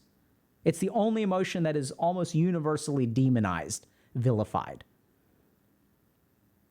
Right? And even if you look at these movies where like the hero is on his quest for vengeance, or she's on her quest for vengeance. When a hero or heroine is on their quest for vengeance, what do they do at the end? They forgive. Compassion. Anger doesn't take it all the way to the end. It's always compassion at the end. So we treat anger differently. It's the only thing that we don't allow ourselves to feel. It's the only thing that we judge ourselves for feeling.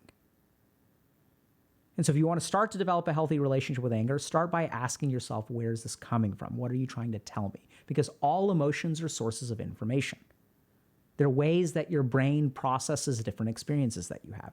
As you start listening to it, and we're just going to be curious, right? We're not giving into it because that's too dangerous.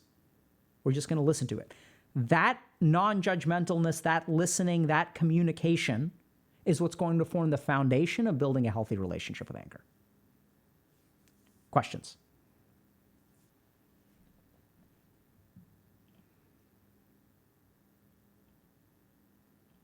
And now everyone's talking about Kill Bill and Game of Thrones Season 8 and all this kind of stuff.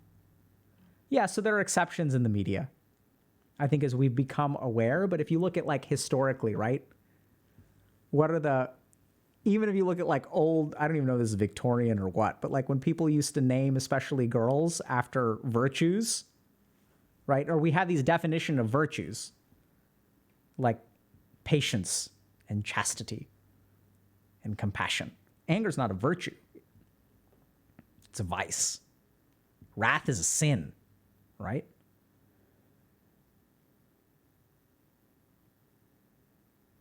So we treat it differently.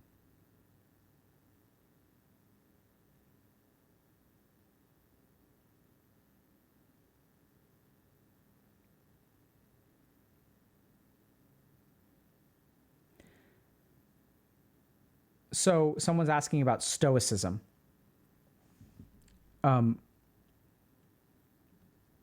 So I think that, okay, so a couple of questions. So let's talk about stoicism for a second. So I'm not an expert on stoicism. Like I've read Meditations by Marcus Aurelius. I've been told by other people that Marcus Aurelius is not the best Stoic philosopher. I'm not an expert on philosophy. But I think the key thing about Stoicism, at least from my understanding of it, is not in the absence of feeling it. It's in the control of the reaction to it, which is exactly what the Buddhist and Hindu traditions say, right? So this is where, like, if you look at these Eastern philosophies, emotions are a part of life. It's in our reaction to it that is good or bad. So virtue is not in an absence of feeling it. It's not, the goal isn't numbness, right? So if you look at like Eastern perspectives, the goal is acceptance. It's not denial, which is what suppressing anger does. It's about accepting your emotions. So I think Stoicism is basically, I want to say it's very similar, right? It's sort of acknowledging that you're allowed to feel that way, but not letting that thing control you, and you retaining control of the emotion as opposed to the other way around. So how do you deal with other people's anger, even if it's not aimed at you? My reaction is typically fear. So that's a great question. So how do you deal with anger in other people? My reaction is fear. So the control that you should exert is in your reaction. So, and this works in a sense really well, although it's very scary. So if someone is being angry with you and they're behaving with you inappropriately, how do you manage their anger? You don't manage their anger. You manage your own fear. So what happens when people deal with other people's anger is they walk on eggshells. Oh no, I don't want to make them angry. I don't want to make them angry. And in doing so, you breed bad behavior. Because when they get angry, you accommodate.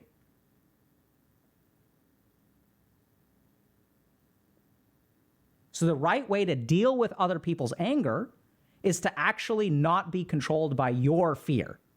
And if someone says something inappropriately, whether they're going to blow up or not, you face them with strength. You don't face them with fear. You say, hey, I understand you're angry right now, but what you're saying is completely unacceptable. You need to tone it down a notch. If you need to go take a walk, go take a walk. I care about you, I love you, but your behavior is completely unacceptable. You want to do it calm. You don't want to give in to your own anger. You don't want to give in to your fear. You don't want to admit mistakes that you didn't make. That's how you deal with other people's anger. And the interesting thing is there's like tons of research on this, on boundary setting. And there's even a book on borderline personality disorder called Walking on Eggshells, which talks about how when you are dealing with people with BPD, the more boundaries you allow them to cross, the worse the behaviors and the explosions and things like that become. So like dealing with other people's anger is about setting appropriate boundaries and not reacting to your own fear. Now, there are a couple of important caveats to this, which is that you may exist in an environment where you can't set boundaries, and there's an inherent power dynamic, right? So like if I'm like 15 years old and I have an abusive parent who gets really, really angry, and I try to set boundaries with them and it just doesn't work because they're physically stronger than I am, they have financial control over me and things like that, that's a really challenging situation. You'd be surprised, though, at how far that can go, right? And it's even saying something like, I understand that you're my dad and you hit me because you think you can. I do not think when you hit me, it makes you a good parent. I do not think it teaches me the right lessons. I'm really curious, what are you trying to accomplish by doing this? And that's the kind of thing that if you tell to a parent, may make them angry. But if you manage your tone properly and stuff like that, I have seen progress in those kinds of situations. Because oftentimes parents aren't evil, right? They lose control of their anger.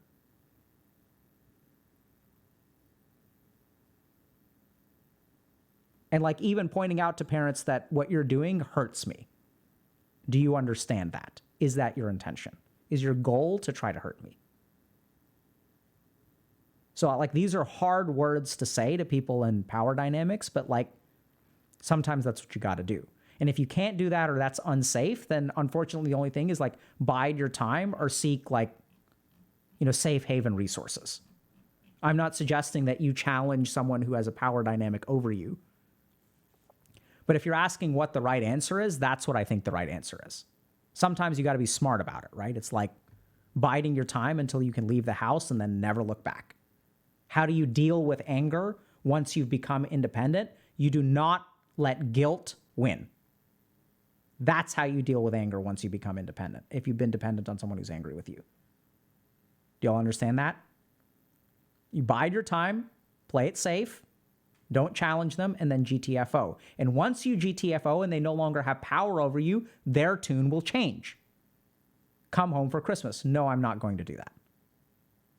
Why are you mad at me? Because you've been physically abusive. That was in the past. It still hurts. I'm sorry. I'm confused. What are you expecting that to do? When you say I'm sorry, what effect do you think that has? I'm curious, when did you start to become sorry? Like, for the years that the abuse went on, did you feel sorry? Yeah, of course. Then why didn't you do something about it?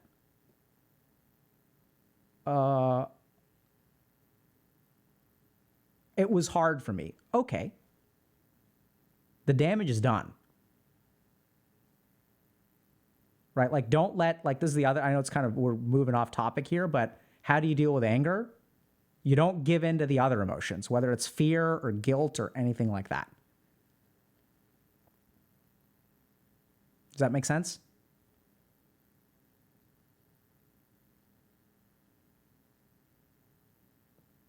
I'm feeling angry just talking about it because I'm thinking about all the people. So this is like good, right? So now I'm feeling angry, and we're going to meditate in a second. I'm feeling angry because I've worked with a lot of people who are in y'all's shoes who have been in unfair power dynamics. And it makes me so angry that those people were taken advantage of. And so I'm listening to that anger, and I'm using that to help me speak. Because if you're out there and you're listening to this, like, I'm speaking for you.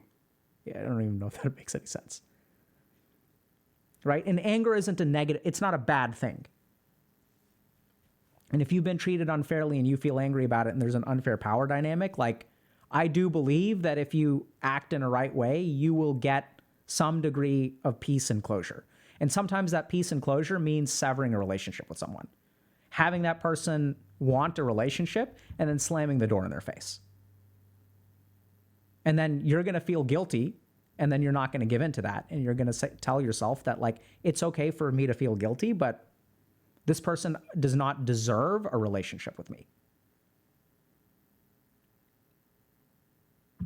They had their chance. Well, I'm sorry, like, you should forgive. Let me explain something to y'all. No one should forgive. Forgiveness is not entitled to anyone. Forgiveness is purely at the discretion of the aggrieved party. No one is owed forgiveness.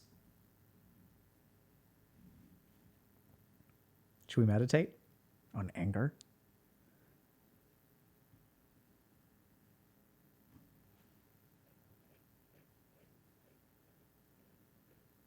Okay. So hopefully that helped. So what we're going to do now is a meditation on anger. Feels appropriate. So let's sit up. You may be feeling a little bit emotional right now. That's perfect. We want that. So sit up straight, back straight, neck straight, head straight.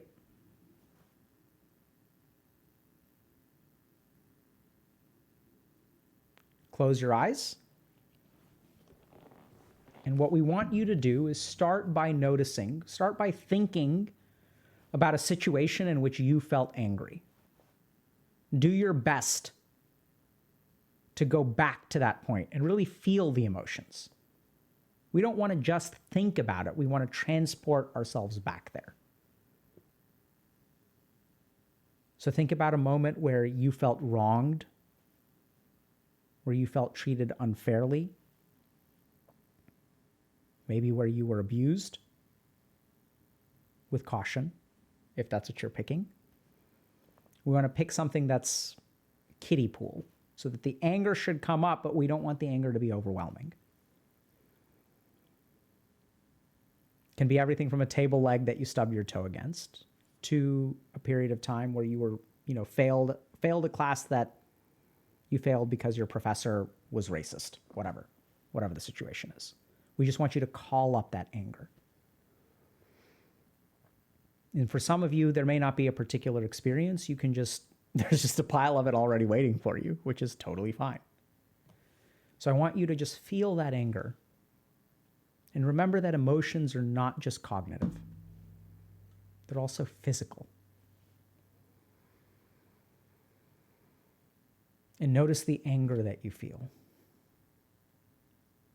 It's physical manifestations.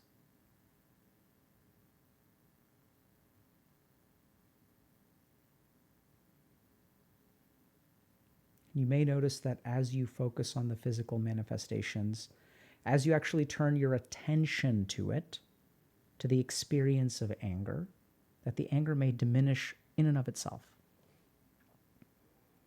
And notice that when you give into the thoughts of anger, when the thoughts start chaining together, you'll ramp yourself up. But giving into the thoughts and observing, creating more thoughts and more thoughts and more thoughts, and just watching them are two very separate things. One will increase anger, one will get you riled up, and the other will actually calm you down.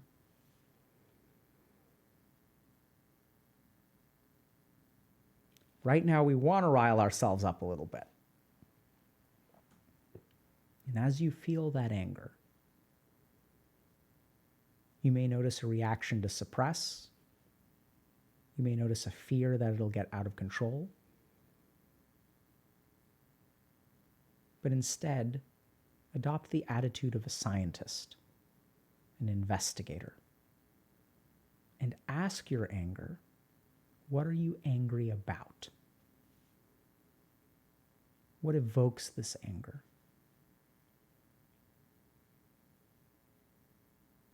Where does this anger come from?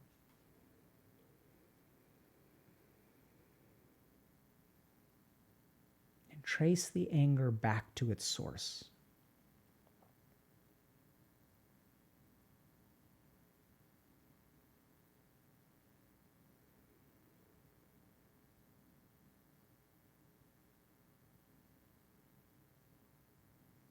You may find something that hurts.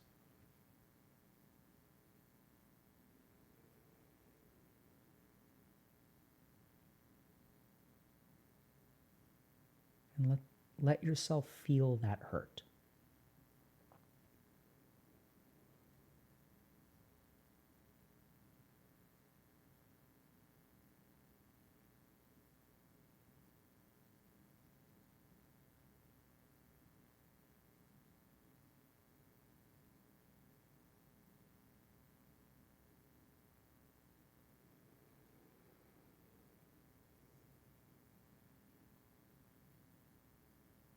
And give yourself permission to feel that hurt.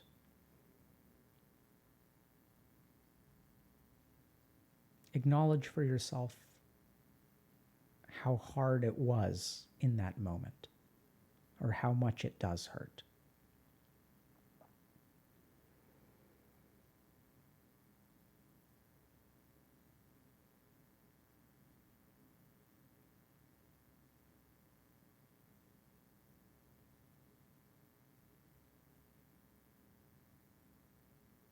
Now notice how the anger grows out of the hurt or the sense of unfairness.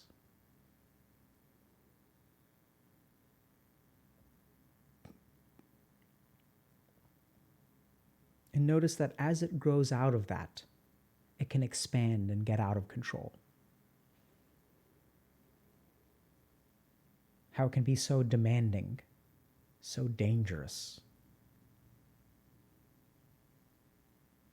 It can feel uncontrollable or induce fear within you. See all of your reactions to the anger. The attempts to suppress, control, ignore.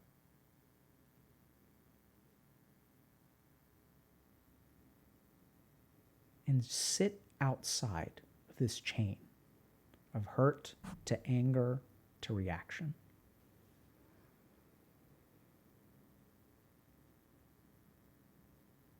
And notice how human it is to experience this chain of causality.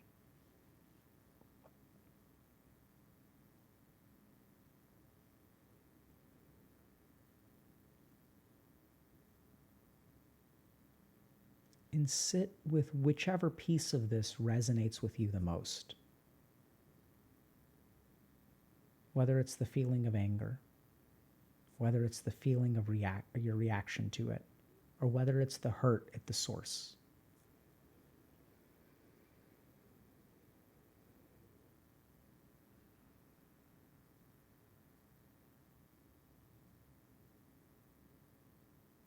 And now the practice will branch into 3 options.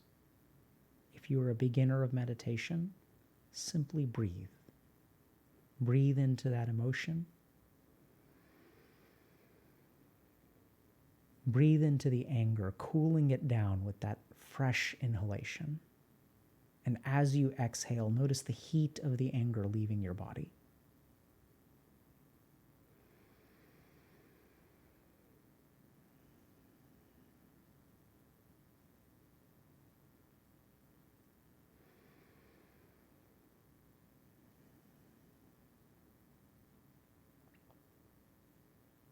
If you have experience with meditation, you can move on to phase 2. Just as you breathe in, pull that coolness into your navel. Deep abdominal breath, expanding your stomach out. As you exhale, let the heat leave your navel, travel up your lungs and out your nose.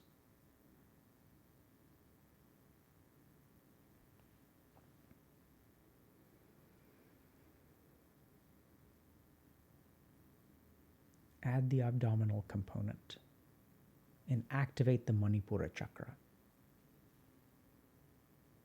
And as you activate this chakra, the anger will be digested. As you breathe in, feel that cool air swirling down towards your navel, picking up all the anger inside, the heat, the redness, and exhaling, metabolizing, transforming, letting go.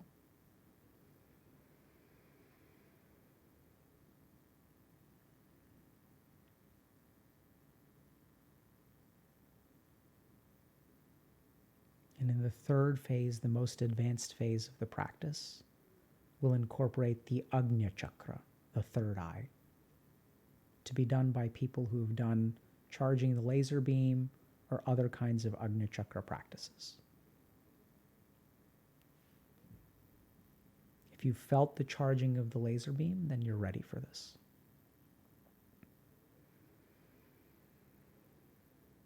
As you breathe in, feel the coolness travel up to your 3rd eye center, the space slightly above and between your eyebrows. As you focus on that point, gain insight, understanding into the process of anger. It's not about changing, it's not about digesting, it's not about controlling. Simply to understand.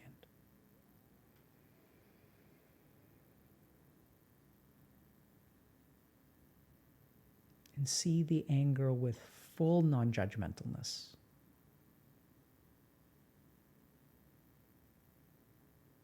Notice the naturalness of the anger. That is no different from a mountain or a tree or the sound of the ocean. It is simply a piece of existence, one that you're very close to.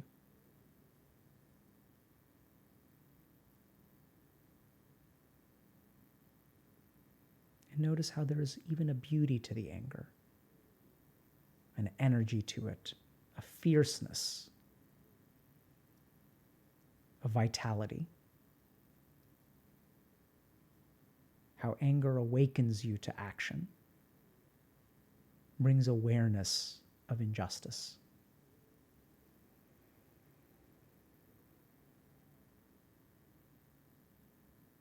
and gain insight into anger.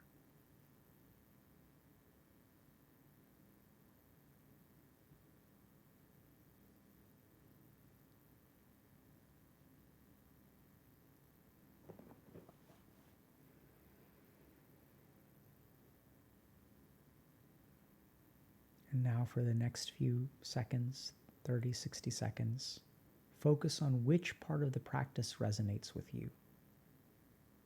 If you're new to meditation, simply the breath, and try to feel the coolness and the warmth. If it felt good to abdominally breathe and your goal is metabolism or digestion, focus on the Manipura section. And if your goal is to understand, not fix, not change, not improve, but if you are okay with just understanding, then do the Agnya Chakra, the third eye section. We'll practice for about 30 seconds.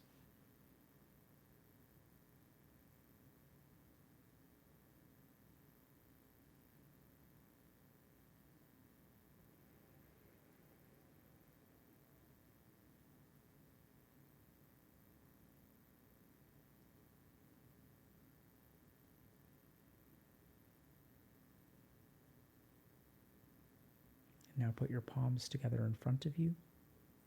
Bow your head slightly. Give gratitude for being able to exist in this moment, in this time. Appreciate the peace that you feel, the island of tranquility that exists within you as you wade into these emotions. And be grateful to yourself for being as strong as you are. Appreciate yourself. Bow your head. Come back.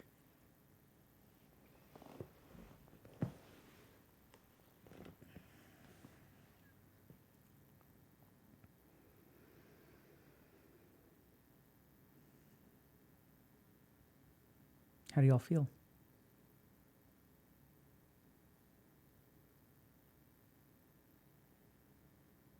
See, this is the problem with anger.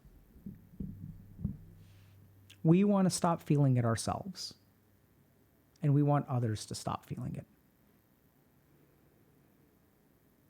We don't want to be angry. And so there are things that make us angry in the world, and we want those things to stop. Stop calling me, stop asking me, stop talking to me, stop looking at me, stop feeding and inting down mid. Stop being a noob. We don't like feeling anger. We're not comfortable with it. We can't sit with it. So we want the whole world to change so that we no longer have to feel angry. The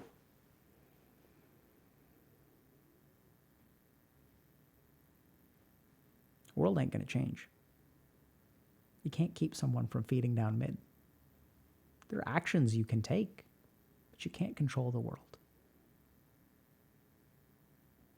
The other thing is we want other people to stop feeling angry. We want people to stop bothering us. We want people to not be mad at us. We want people to chill out. I'll pay you those $50, dude. Calm down. I'll pay you when I get it. Why are you riding me so hard?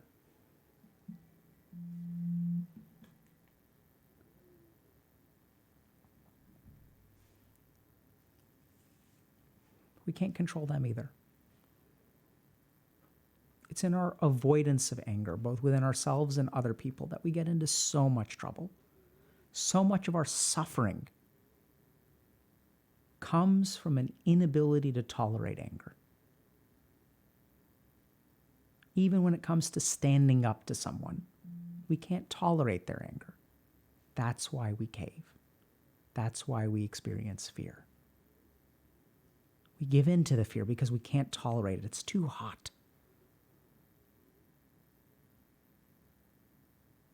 A healthy relationship with anger will make the world an overwhelmingly healthier place. So much rage, so much anger, So much inflammation in the world today, in social media, on the internet. Everyone's angry. And the internet feeds it. So start by developing a healthy relationship in here with anger. Anger doesn't need to be controlled. It's okay, it's just chilling. You don't have to respond to it. You don't have to make it go away. You don't have to beat yourself up for being unable to make it go away. It's there, it comes for a reason, and it'll go. That's the nature of emotion. There's a yogi named Patanjali, and Patanjali says, Yoga Chitta Vritta Nirodha. Yoga is the cessation of fluctuations of the mind. He discovered something very important, which is that the mind exists with fluctuations. Always fluctuating. A thought doesn't last forever. An emotion doesn't last forever. An idea doesn't last forever. Enjoyment doesn't last forever. Fear doesn't last forever. Fear can be created anew. Enjoyment can be created anew. And so all we try to do in our whole lives is control the fluctuations of the mind, prevent particular fluctuations, and chase other fluctuations. We chase enjoyment and retreat from anger. And the more that we do those kinds of things, actually the more we suffer. He discovered something very, very important, which is that the focus should not be in chasing particular fluctuations of the mind or even avoiding other fluctuations of the mind. And this is, I think, the spirit of Stoicism, I imagine. Once again, I'm not an expert. Is to be tranquil in the face of those fluctuations. That's probably Stoicism. And yoga goes one step further, which is to cease the fluctuations entirely. It's not the avoidance of some and the creation of the others. It's actually the exact opposite. It's originally tranquility in between them, and then eventually the cessation of all fluctuations.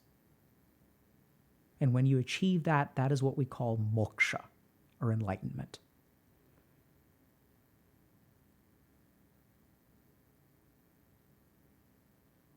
Does that make sense?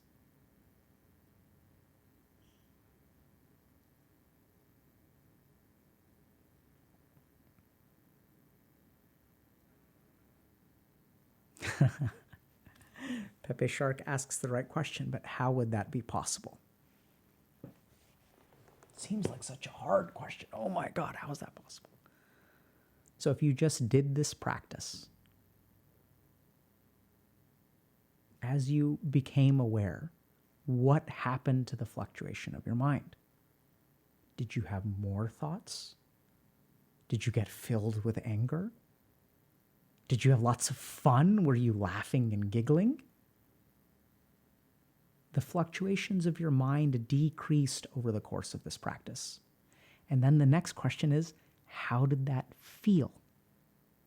It felt good, peaceful, calming, an absence of suffering, or less suffering.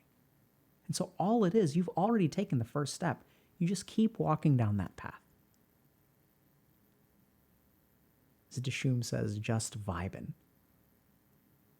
Modern translation of moksha is just vibin'. Beautiful words. Dara Dash is saying, when I try to feel tranquil, I feel like I'm losing my personality. And you will. So as psychologists studied, or psychiatrists, or, studied enlightenment, they realized that there's this phrase, they coined this term ego death, death of the self. And so you will lose yourself as you walk that journey. You will become less of yourself. It's not a bad thing. You will just be instead of being yourself. Just be. Simple existence.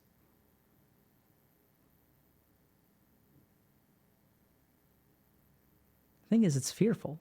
We become attached to who we are. But attachment to who we are is the source of so much of our suffering. I'm a gifted kid. I'm a loser. I'm a winner. I'm an alpha, I'm a beta, I'm a sigma. All of that comes with suffering. You are what you are. And chances are you feel the best when people accept you as you are instead of trying to build you up or treat you as something else.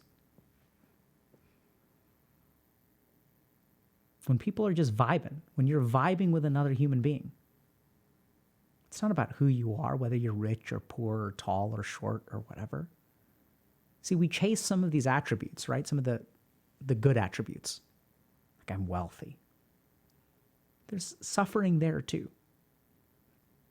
Because if I'm wealthy and I start dating, is the person I'm dating, are they dating me? Or are they dating my wealth? And still suffering exists. And when do you feel comfortable with that person? When you know they're not dating you for your wealth. When they're dating you. They're not dating some piece of you.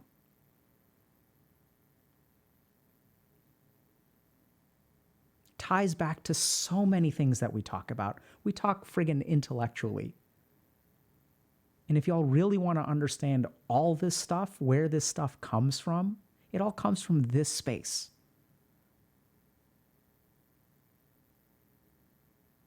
Right? We talked to you about abandoning the idea of a gifted kid.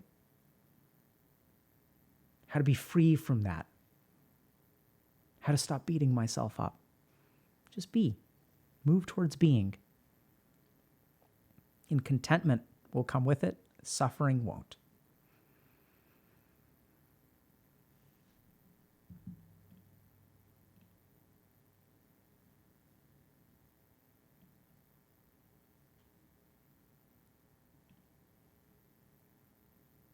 Make sense?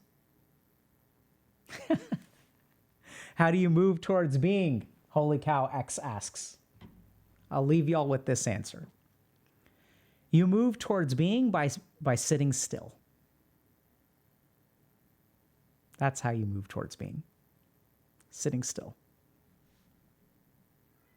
So we're going to do a slightly different raid today. We're 20 minutes late for Ask a Coach on shame. So we've got a coach on our Discord right now who's going to be answering questions about shame, teaching a little bit about shame, understanding things about shame. If y'all are interested, go ahead and participate. Hop onto the Discord.